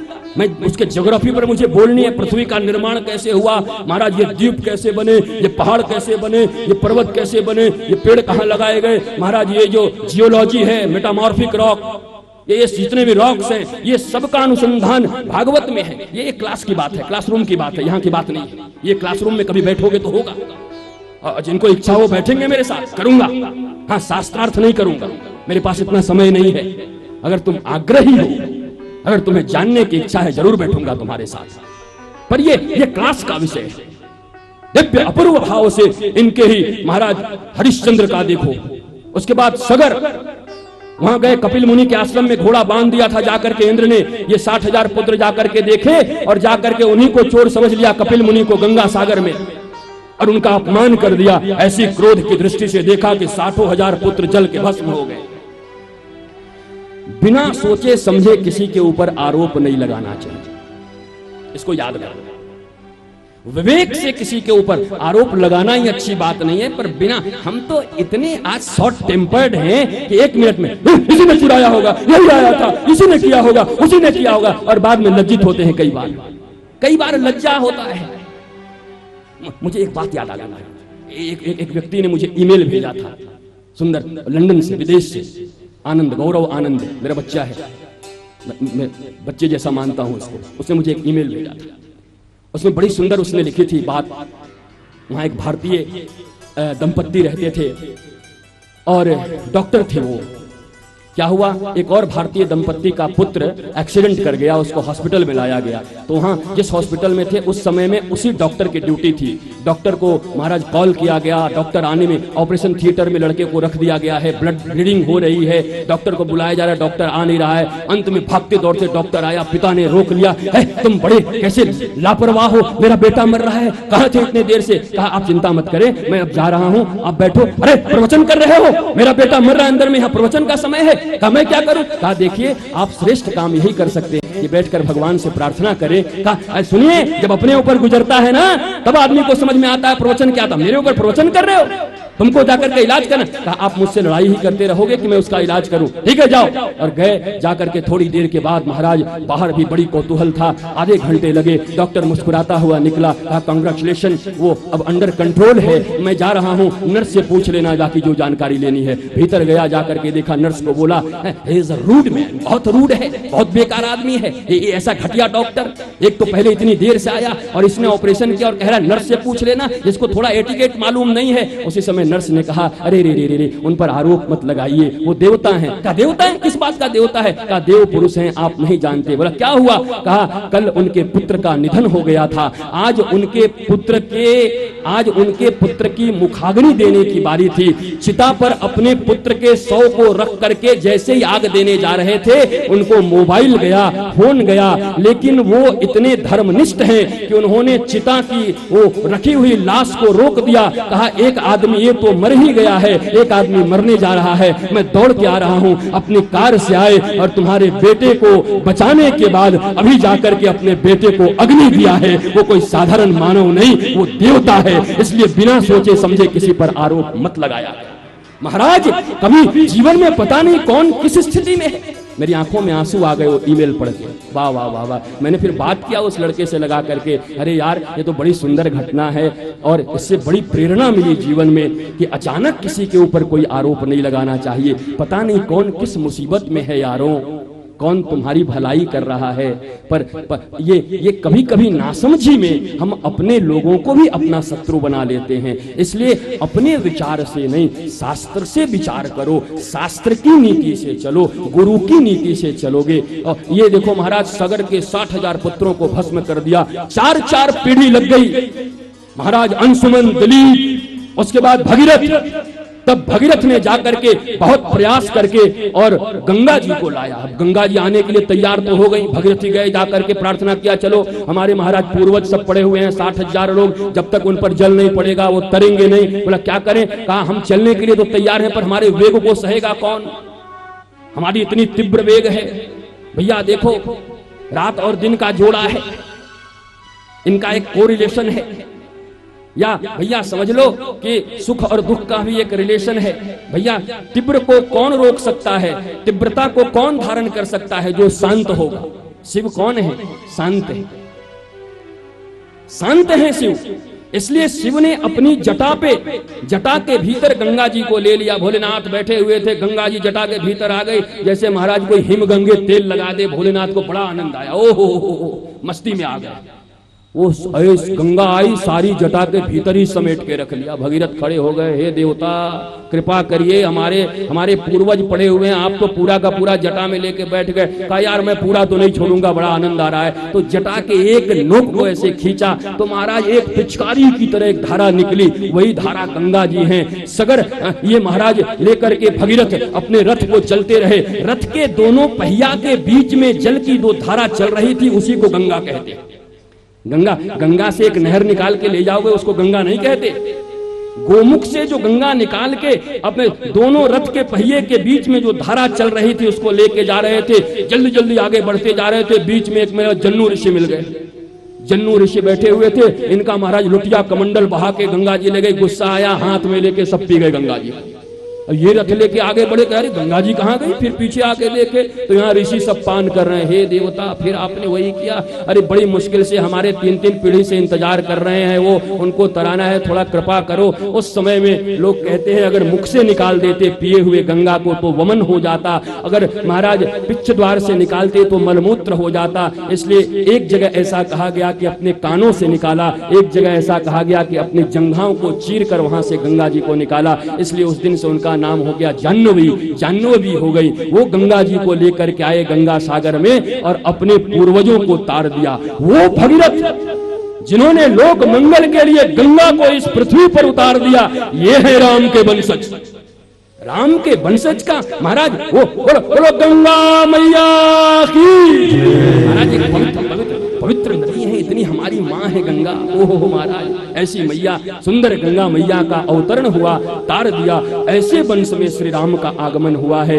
महाराज राजा रघु को कौन नहीं जानता? रघु इतने बड़े दानी, इतने बड़े दानी, इतने बड़े दानी कि स्वयं घुड़साले में रहते थे। रानी घुड़साले में रहती थी और राजकुमार घुड़साला में। सब दान कर दिया। चक्रवर्ती सम्राट थे।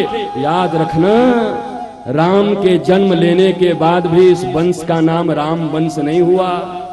आज भी इस वंश को रघुवंश कहा जाता है। वो रघु, ऐसा दुनिया में आज तक कोई दाता नहीं हुआ, दानी नहीं हुआ। रघुकुल रीत सदा चली आई।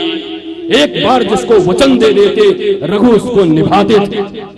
बड़ी सुंदर महाराज एक उपकथा है। उतंक नाम का एक स्नातक विद्यार्थी था। दीक्षांत समारोह था वशिष्ठ जी के यहाँ पर। देखो जल्दी जल्दी कह रहा हूँ, थोड़ा समझ लेना। वाल्मीकि रामायण है तो कुछ नया नया चीज तो मिलना ही पड़ेगा। हमारे पास समय ना है महाराज कि हम आपको और खुल के समझा पाए, क्योंकि हम भी इस बार प्रण करके आए हैं कि 2-3 घंटे के भीतर ही समाप्त करके जाएंगे, चाहे पानी गिरे चाहे जो हो जाए। महाराज वो बड़ी भाव से वो क्या है, स्नातक जो स्टूडेंट था, वो जो विद्यार्थी था, वो वशिष्ठ का महाराज ये था।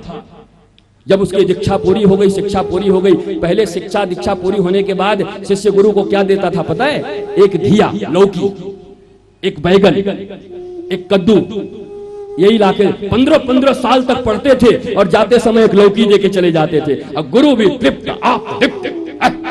आज तो 50-50 लाख रुपए डोनेशन लग रहे हैं। साधारण छोटे छोटे बच्चों के, एक छोटे छोटे स्कूल में जिनका थोड़ा नाम हो गया, 2-2, 5-5 लाख रुपए डोनेशन लग रहे हैं। और बहुत ज्यादा साइंस उन्नति नहीं किया है। एटम बम और ये सब अर्जुन के गांडियों में, अर्जुन के तर्कस में रखे हुए थे। कौन सा चीज, कौन सी उन्नति है?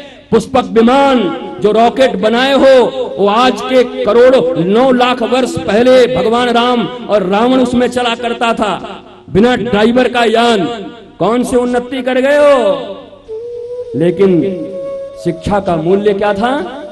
एक लौकी, एक कद्दू, एक बैंगन, 2 आलू, 15-20 साल तक गुरु के यहाँ शिक्षा प्राप्त करके देते। और गुरु भी वाह वाह प्रसन्न रहो, मस्त मस्त मस्त, आप तृप्त तृप्त। वो गौरवशाली परंपरा भारत की गरिमा और गवेषणा को अगर याद करो, अगर इस 60 साल के इतिहासों को छोड़ दो तो बाकी विश्व के सारे देश भारत के सामने पानी भरते हुए नजर आएंगे। लेकिन इन 60 सालों में देश की ऐसी दुर्गति हुई है कि महाराज एक आदमी का नाम नहीं लिया जाता कि नाम किसका लिया जाए। 60 साल के अंदर में किसी एक का नाम ले लो तो महाराज दिन बिगड़ जाए, और आज के 70 साल पहले किसी का नाम ले लो तो दिन बन जाए। भगत सिंह, चंद्रशेखर आजाद, वो माई के लाल सपूत महाराज, वो गरिमा गवेषणा भारत मिट गई, खत्म हो गई। वो गुरु परंपरा जहां एक घिया और एक कद्दू पर 15-20 साल की शिक्षा दी जाती थी। दिव्य अपूर्व भाव से कहा, मैं जानता हूं तेरे पास कुछ नहीं है बेटा, मुझे एक घिया दे दे। नहीं नहीं गुरुजी, आपको मैं दक्षिणा दूंगा। दुराग्रही था थोड़ा। कहा अच्छा तो मुझे दक्षिणा देगा, जा 14 लक्ष निष्क ला करके दे। 14 लक्ष निष्क, एक निष्क 5 रुपए का होता है। अभी से कैलकुलेट किया गया। क्या समझते हो? अभी कैलकुलेटर है। वो रघु के जमाने में जो मुद्रा चलती थी उसका नाम था निष्क। 14 लाख निष्क मांगा। 14 लाख निष्क मांगा मतलब 70 लाख रुपए जा ले गया। अब ये महाराज कहां जाए? सुना दुनिया में एक ही है रघु, राजा रघु, जिसके द्वार पर कोई चला जाए तो द्वार पर आए, आके देखा तो राजा रघु घुड़साल में घास जो छोड़ा हुआ था घोड़ा खाके उसी पर पड़े हुए थे, और इनकी पत्नी घास की रोटी बना रही थी। रघुकुल रीत सदा चली आई।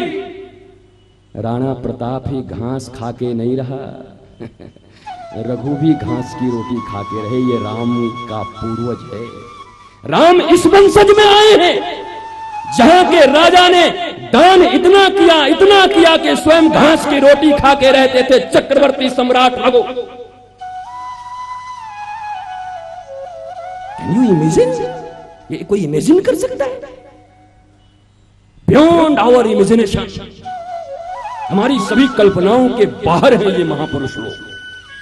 दरबार में आके देखा, ये तो कहा ये तो खुद दुर्दशा में, मुझे क्या देगा? रघु देखे, मुस्कुराए, कहा ये ब्राह्मण आया है कुछ न कुछ मांगने, पर संकोच में कहा ब्राह्मण देवता बोलिए। कहा अरे आपकी हालत खुद ऐसी है, मुझे क्या दोगे? इधर आओ ब्राह्मण देवता, बोलो आपकी जरूरत क्या है? कहा मुझे 14 लाख निष्क चाहिए। मंत्री को बुलाया, कहा इनको राज्य अतिथि बनाया जाए, स्टेट गेस्ट ले जाकर के इनको रखा जाए, और मैं 8-10 घंटे में इनकी निष्क की व्यवस्था करता हूं। कह दिया सैनिकों को सेना तैयार करो। क्यों? कहा कुबेर के ऊपर हमला करना है मुझे।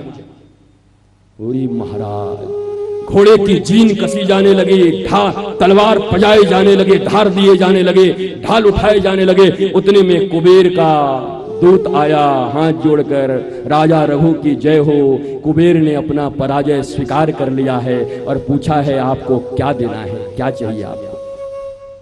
वो रघु जिन्होंने युद्ध का केवल विचार किया तो कुबेर डर के मारे कहा मैं पराजय स्वीकार करता हूं, क्योंकि उसको पता है कि रघु अगर आ गए तो इस दुनिया में कोई देवी कोई देवता रघु के सामने टिक नहीं सकता। इसलिए तो रघुकुल है, नहीं तो मनुकुल होता, सूर्य वंश होता, सगर वंश होता, दलीप वंश होता, अंशुमन का वंश होता, मानधाता का वंश होता, दशरथ का वंश होता, अज का वंश होता। नहीं, रघुकुल रीत सदा चली आए। इतना प्रतापी राजा रघु महाराज। हम तो बोलते तो हैं रघुकुल रीत। रघु के बारे में जानते कितने लोग हैं? मैं तो रघु की कथा कहूं तो 9 दिन चलेगी महाराज, सच्ची कहता हूं। अब विश्वास न हो तो मुझे आदेश दो, रघु का ही हो जाए। इतनी दिव्य कथा है रघु की। एक एक राम के वंश में पूर्वजों में एक एक ऐसे पर्सनैलिटी हैं जिनके ऊपर कथाएं की जाएं तो महाराज उसकी कोई गणना है, परिगणना है? दिव्य अपूर्व भाव से भैया कोई मत जाना, दुर्भाग्यशाली हो जो जा रहे हो। राम का जन्म होगा, भगवान राम का जन्म, जिनकी कृपा से तुम हो, जिनकी कृपा से बचे हुए हो। अरे 10 मिनट 20 मिनट के बाद जन्म होगा, कौन सी ऐसी जरूरी है? कौन सा ऐसा जल्दी है? बैठो, बहुत जीवन में बहुत काम किए हो, पर राम का जन्म छोड़ करके मत जाना। बैठो 5 से 10 मिनट में। मेरे पास खुद इतना दम नहीं कि मैं 12 घंटे तक तुमको कुछ सुनाता रहूं। आज चूंकि तरंग छिड़ गई आज भीतर की, रघुकुल का बात आ गया, राम के पूर्वजों की बात आ गई। मैं इतना सोच के नहीं आया था, मैं अपना सीधा सीधा जन्म कराने आया था। लोग कुछ कहानी सुना दिए, अयोध्या का वर्णन कर दिए और सीधा दशरथ की बात करता और जन्म करा देता। ये तो तरंग आ गया महाराज। राम इस वंशज में आए हैं। दिव्य अपूर्व भाव से महाराज 14 इतना निष्क भेज दिया कि रघु ने कहा सब निष्क ले जाओ। उस शिष्य ने कहा है राजा रघु, मैं संतोषी ब्राह्मण हूँ, तेरे पास भिक्षा मांगने नहीं आया, मैं अपने गुरु को विश्वविद्यालय बनाने के लिए दक्षिणा देने आया हूँ। 14 लाख निष्क से एक निष्क ज्यादा नहीं लूंगा। क्या बात है यार, सब दिव्य पर्सनैलिटी। वरना 70 लाख किसी से मांगने जाओ और 70 करोड़ दे दे तो किसको काटे। महाराज हंसते हंसते ले ले, एक निष्क ज्यादा नहीं लिया, 14 लाख निष्क लेकर के चले। बाकी जितना कुबेर ने भेजा था फिर जनता के बीच में बंटवा दिया। खबरदार, ब्राह्मण के निमित्त आया हुआ एक निष्क भी रघु के तिजोरी में नहीं रहना चाहिए, सब बांट। फिर घुड़साल में जाके सोए, घास के ऊपर घास की रोटी खाते हैं। कुबेर जिनके इच्छा करने मात्र से डर के करोड़ों अरबों की संपत्ति चरणों में न्योछावर कर देता है, वो व्यक्ति घास की रोटी खाता है। रघुकुल रीत सदा चली आई, प्राण जाए पर वचन न जाए। दिव्य भाव अपूर्व भाव से महाराज रघु की ये कथा वो जाकर के फिर वशिष्ठ जी को दिए। इसी में एक अज है महाराज, राजा अज, रघु के पुत्र अज। अज की पत्नी का नाम है इंदुमती। इतने प्रिया वत्सल हैं, इतनी पत्नी के प्रति इनकी निष्ठा है। एक पत्नी व्रता राम जी सिया जी के प्रति इतने निष्ठावान। भैया हर जगह से राम जी कुछ न कुछ लिया अपने पूर्वजों से, कहीं से वचन लिया, कहीं से दान लिया, कहीं से शिवी से शरणागति की शिक्षा ली राम जी ने अपने पूर्वज से, जो कबूतर के लिए अपने मांस को चढ़ा दिए तौल के। इसीलिए तो विभीषण शरणागत हो गया, सुग्रीव शरणागत हो गया। जो शरण में आया ठाकुर ने शरण में रखा, किसी को नहीं हटाया। अरे रावण का भाई, दुश्मन का भाई, युद्ध छिड़ चुका है और वो शरण में आया। उस समय सारे लोग जामवंत हो, अंगद हो, सब खिलाफ में थे। मार डालो मार डालो, ये रावण का भाई है, ये खतरा कर सकता है। राम जी कहते एक बार मेरी शरणागति में आ गया, इसको मार कौन सकता है। ये शरणागति कहां से सीखा राम जी ने। देखो मनुष्य के रूप में लेते हो इसलिए कह रहा हूं, वैसे तो परमात्मा है, ही इज ऑलमाइटी गॉड, सबके बापों के बाप हैं, उनका कोई पूर्वज नहीं है, वो सबके आदि पिता हैं। जानकी जी आदि माता है। लेकिन इस लीला क्षेत्र में, लीला क्रम में अपने पूर्वजों के गुणों को आहरण कर रहे हैं। शिवी के शरणागति का आहरण किया, रघु के वचन का आहरण किया, हरिश्चंद्र के सत्य का आहरण किया। और महाराज अज की पत्नी इंदुमती, उनके ऊपर एक फूल गिर गई। इतनी कोमलांगी थी कि फूल गिरने से उनकी मृत्यु हो गई। और अज जाकर के सरयू के किनारे बैठ करके और महाराज ऐसी योग समाधि पत्नी को गोद में लेकर के लिया कि उन्होंने भी जल समाधि ले ली। इतनी प्रिया वत्सलता उनके भीतर में थी। सीता जी के प्रति जो प्रियता है वो अज से ग्रहण किया। हर चीज एक एक पूर्वज से वो ले रहे हैं। जरा सीखो, तुम्हारे भीतर अगर दुर्गुण है इसका मतलब है तुम्हारे पूर्वजों के भीतर भी कोई दुर्गुण रहा हो, निश्चित तौर पर, क्योंकि हम पूर्वजों से ही आहरण करते हैं। और अगर पूर्वज अच्छे हैं तो तुम्हारे घर में अच्छे संतान आएंगे। इसलिए तुम भी तो कल किसी के पूर्वज बनोगे, दादा बनोगे, तुम दादी बनोगी, परदादी बनोगी। तो आज से अगर तुम्हारे आचरण सही न हुए तो तुम्हारे आने वाली संतति कैसी होगी, कौन नाम लेगा। इतना विराट जिनका पूर्वज, दिव्य अपूर्व भाव से दशरथ जी, दशरथ महाराज, दशरथ कोई नाम नहीं है, यह विशेषण है। दशरथ नाम नहीं है, विशेषण है। रथी, महारथी, अतिरथी, दशरथी, ये महाभारत के काल का सैनिक का परिगणना है। जैसे आज मेजर, कर्नल और क्या क्या होते हैं ना, ये सब सेना में कर्नल, मेजर, ब्रिगेडियर, ये ऐसे रथी। 10,000 पैदल सैनिकों से जो अकेला लड़के मार सकता है उसको कहते हैं रथी। और उन 10,000 रथियों को जो अकेला मार सकता है उसको कहते हैं महारथी। और उन 10,000 महारथियों को जो मार सकता है उसको कहते हैं अतिरथी, और उन 10,000 अतिरथियों को जो मार सकता है उसको कहते हैं दशरथी। इतने बलवान है दशरथ जी। बस दशरथ नाम याद आ गया, दशरथ, दशरथ के पित्र राम जी हो ही दशरथ। दशरथ नाम है कोई, ये उनका विशेषण है।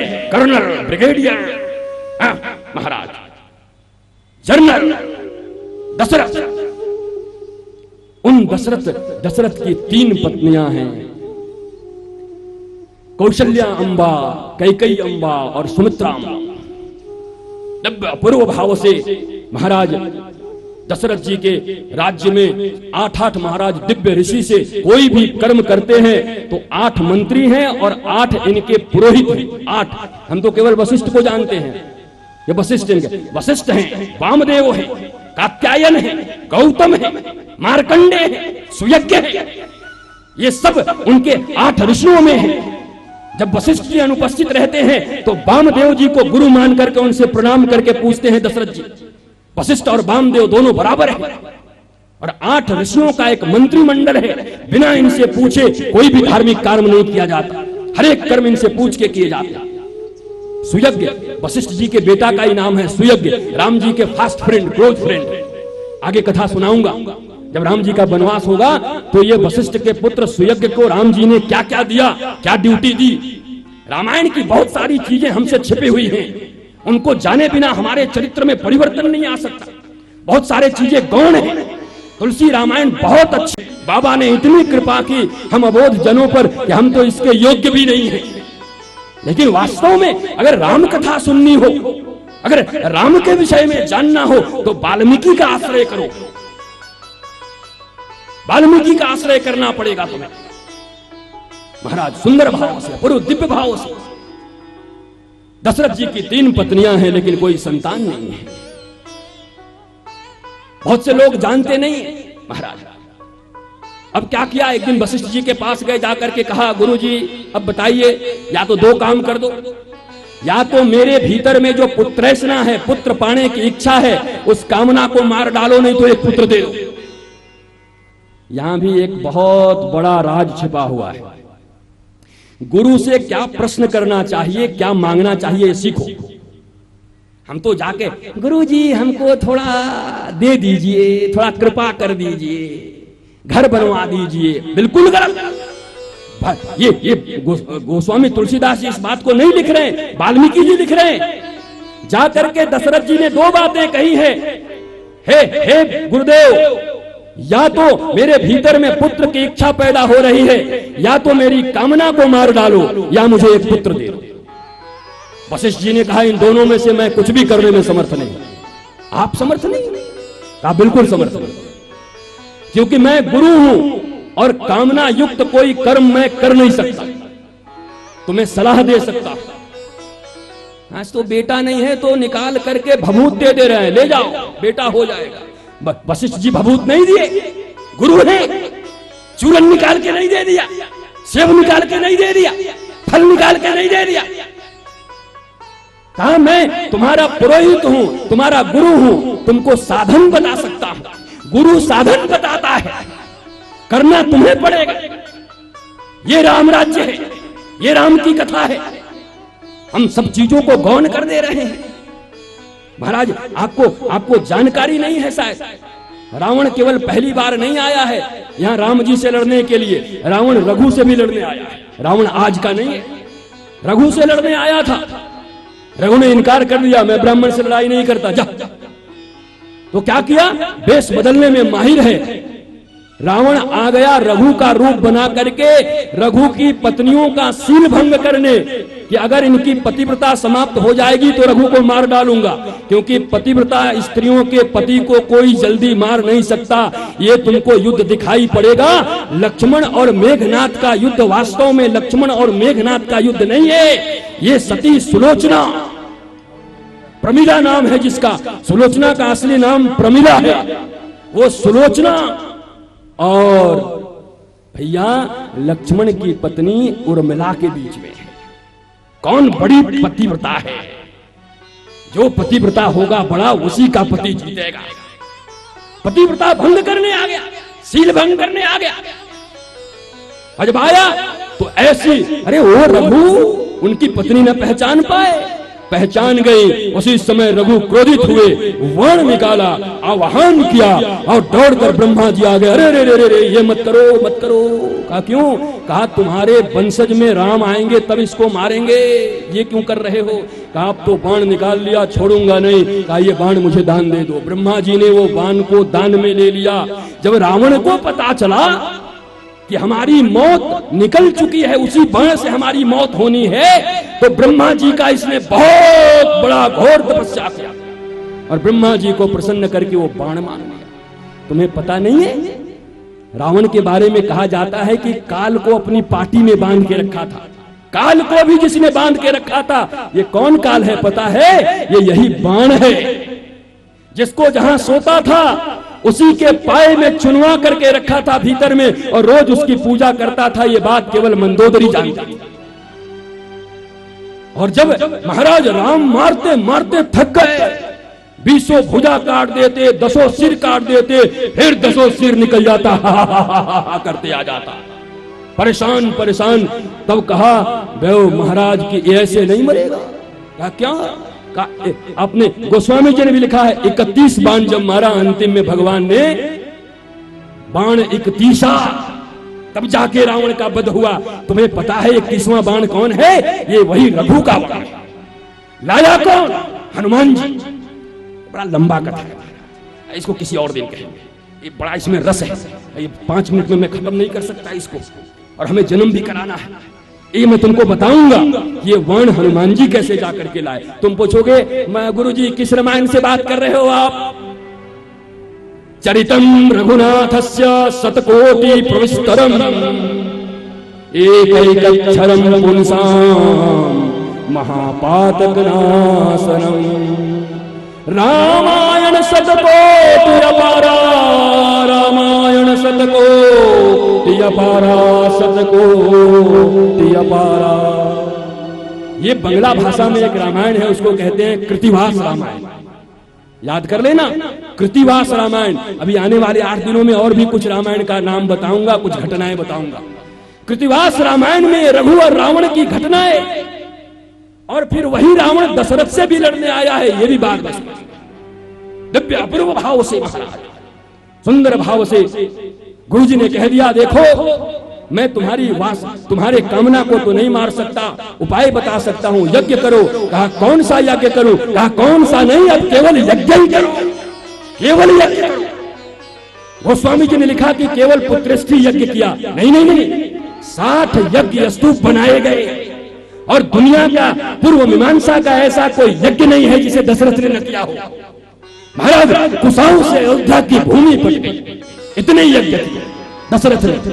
और अंत में जब आकर क्रंदन करने लगे अब क्या करूं? कहा देख मैं उपाय बता सकता हूं राजन। कहा क्या? तुम पुत्रष्टि यज्ञ करवाओ। कहा किससे? कहा ऋष्य श्रृंग से। गोस्वामी जी ने श्रृंगी लिखा है, पर इनका नाम है ऋष्य श्रृंग।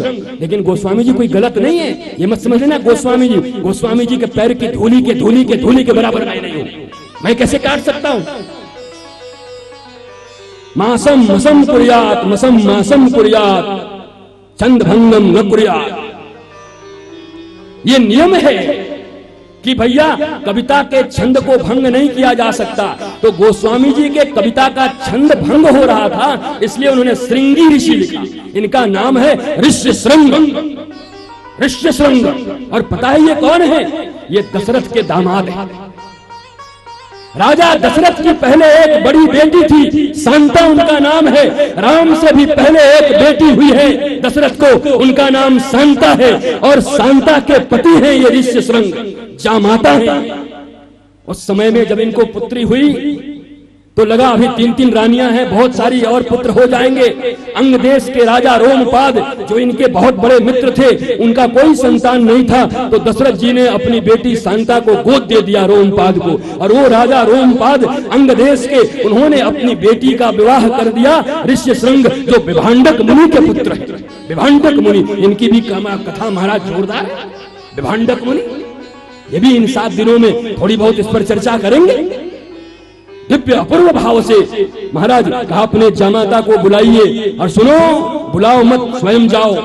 अपने सारे मंत्रियों के साथ, तीनों पत्नियों के साथ लंगोट पहन करके और दांतों में दूरवा लेकर के और शरणागति की भाव से गए हैं और जाकर के ऋषि श्रृंग को वहां जाकर के उनको निवेदन किया है कि आया हूं आपके पास, कृपा करिए हमारे अवध में चलिए। क्योंकि ये जहां जाते थे, ऋषि श्रृंग जहां जाते थे, वहां का नियम था कि ये जिस राज्य में पहुंचते वहां वर्षा होना जरूरी था जिस दिन पहुंच जाते, और उसी दिन वहां पर कोई न कोई जिसकी जो मनोकामना होती थी वो पूरी हो जाती। आज भी इस पांडाल में ऋषि श्रृंग आए हैं, बरसात तो आ ही गई है, कोई मनोकामना होगी तो वो भी पूर्ण हो जाएगी। जो मनोकामना होगी मन में मान लो महाराज, वो भी पूरी हो जाएगी।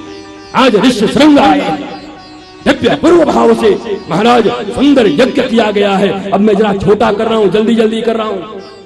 दिव्य भाव से महाराज वो भिक्षा मांगे हैं। दशरथ जी जाके अयोध्या के द्वार द्वार पर भिक्षाम देही, भिक्षाम देही, भिक्षाम देही, भिक्षाम देही। क्यों?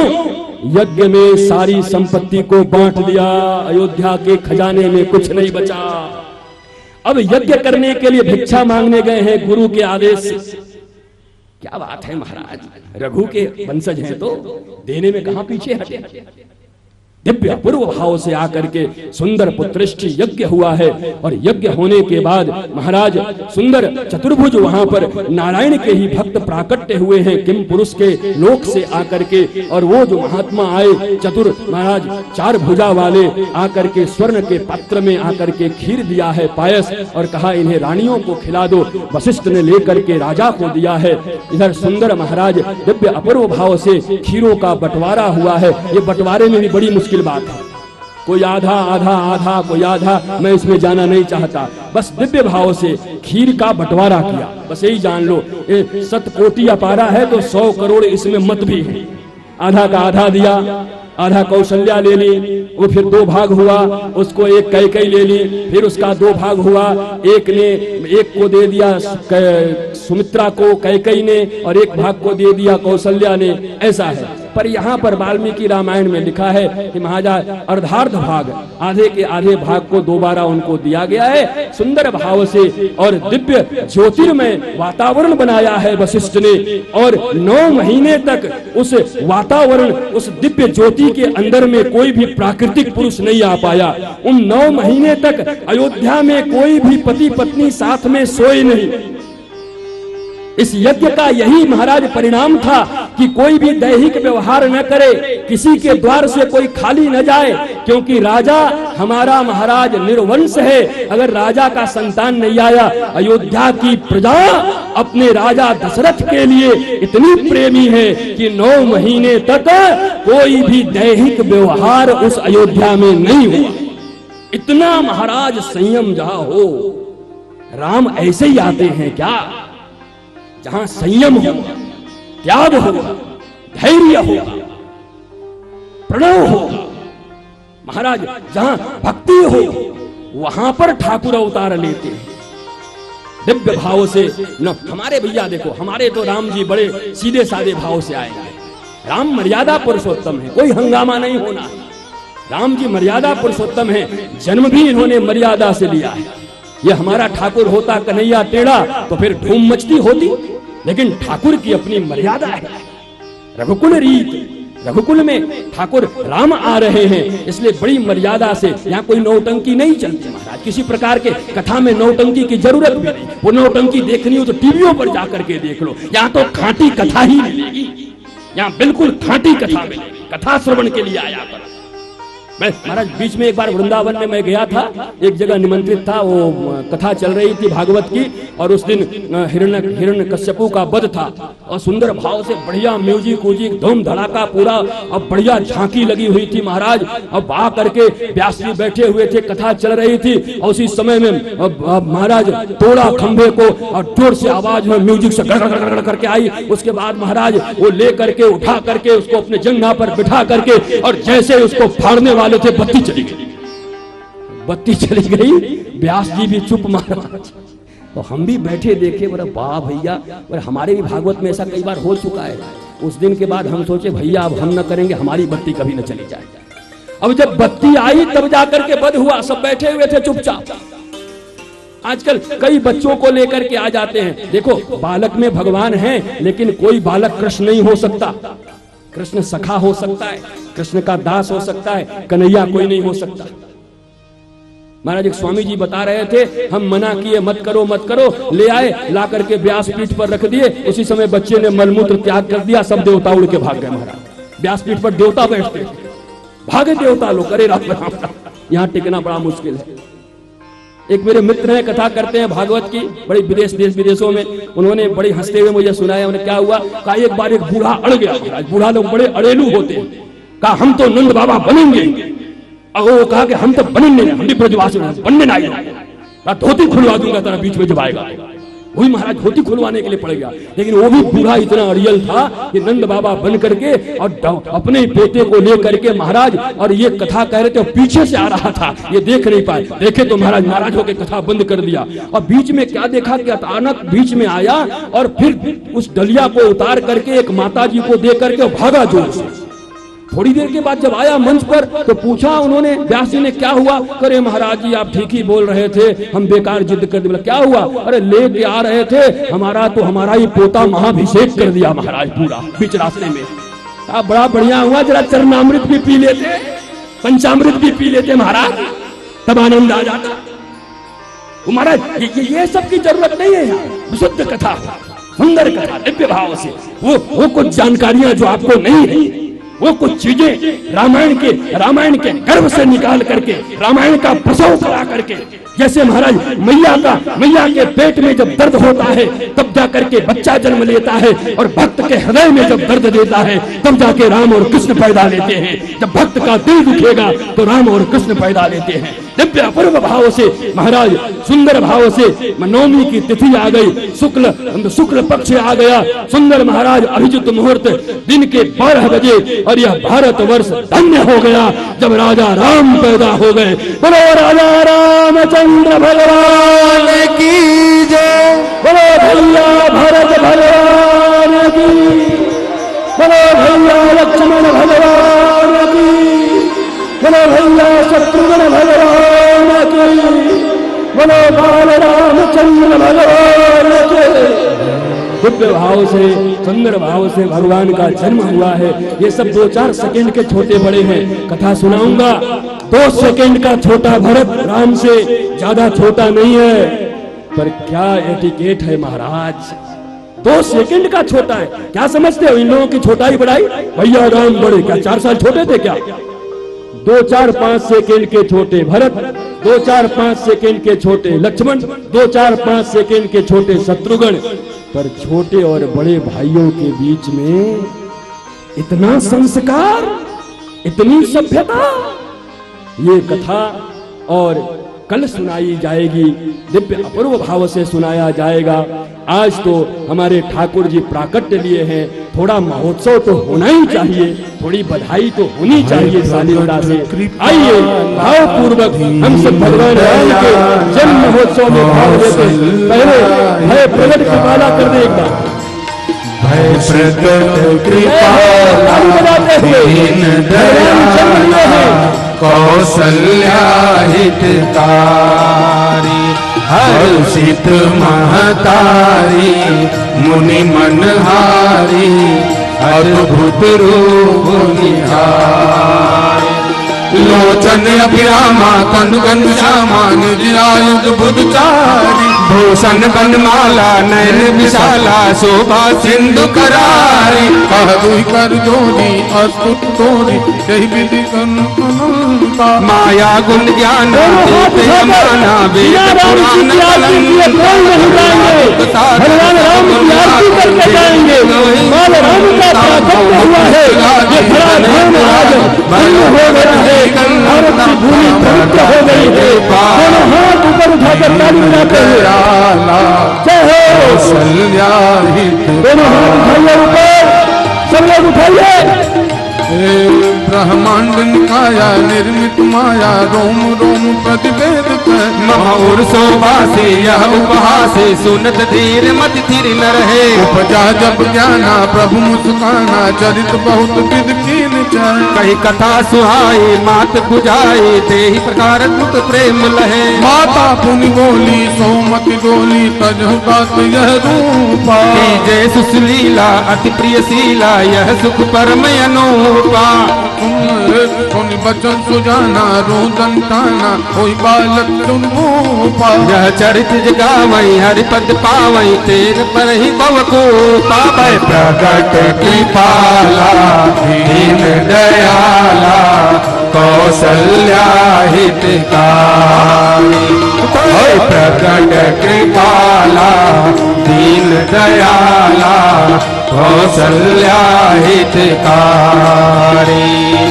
विप्रधेन सुर संतिता लीन मनुज अवतार निज छाने मते तनु गुण माया गुण गोपाल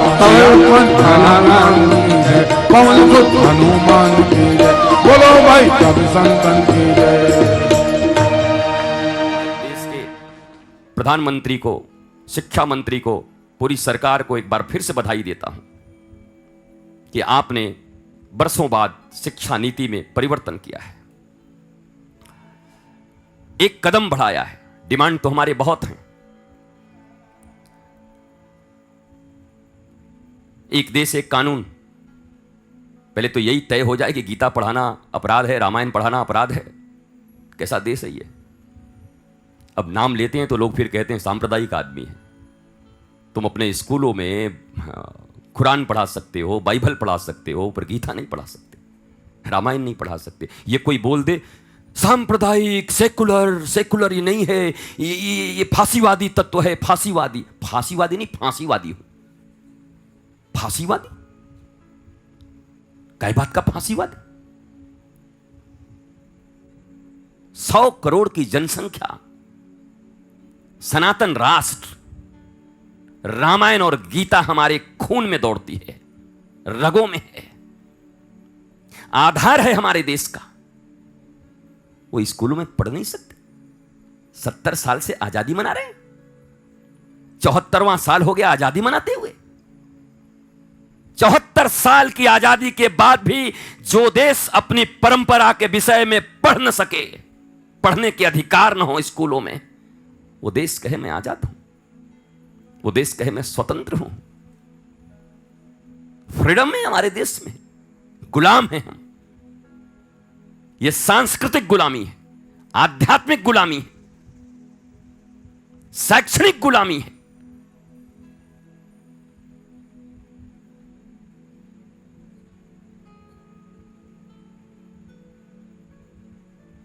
इसलिए स्वतंत्रता तो तभी संभव है जब देश में समान नागरिक संहिता कानून हो। समान नागरिक संहिता कानून का अर्थ जानते हैं? एक ऑटो चलाने वाले हमारे भाई या एक पान की दुकान चलाने वाले हमारा भाई देश का, कि सफाई करने वाले हमारे कर्मचारी भाई बहन, और चाहे देश के प्रधानमंत्री, चाहे इस देश के बड़े बड़े धनाढ्य लोग, पावरफुल लोग, सबके लिए कानून एक, संविधान एक। मैंने क्यूबा का एक बार नाम लिया था कि जहां राम राज्य की थोड़ी झलक पड़ती है, हॉस्पिटल वही है, बगल में रिक्शा चलाने वाला उसी बेड पर है, उसके बगल में प्राइम मिनिस्टर हैं उसी बेड पर, एक ही हॉस्पिटल। यहां कोई नहीं वो सुपर स्पेशलिस्ट और ये फलाना और कैंसर स्पेशलिस्ट और जयपुर का ये और ये फलाना। क्यों भैया? एक देश एक कानून। इस देश के निवासी शिक्षा का अधिकार, चिकित्सा का अधिकार और न्याय का अधिकार समान रूप से होना चाहिए। रामराज्य की परिकल्पना यही है। मैं इस सरकार से बड़ी आशा रखता हूं, आशान्वित हूं, और कम समयों में 65-70 सालों के लगे जंग को छुड़ाकर इन कम समय में सरकार ने जो अपनी इच्छा शक्ति व्यक्त की है, 15 अगस्त स्वतंत्रता दिवस के दिन भारत की सरकार को श्री आनंदम धाम की ओर से भूरी भूरी साधुवाद देते हैं। हम प्रशंसा करते हैं, हम कदम से कदम मिलाकर पूरी सरकार के साथ खड़े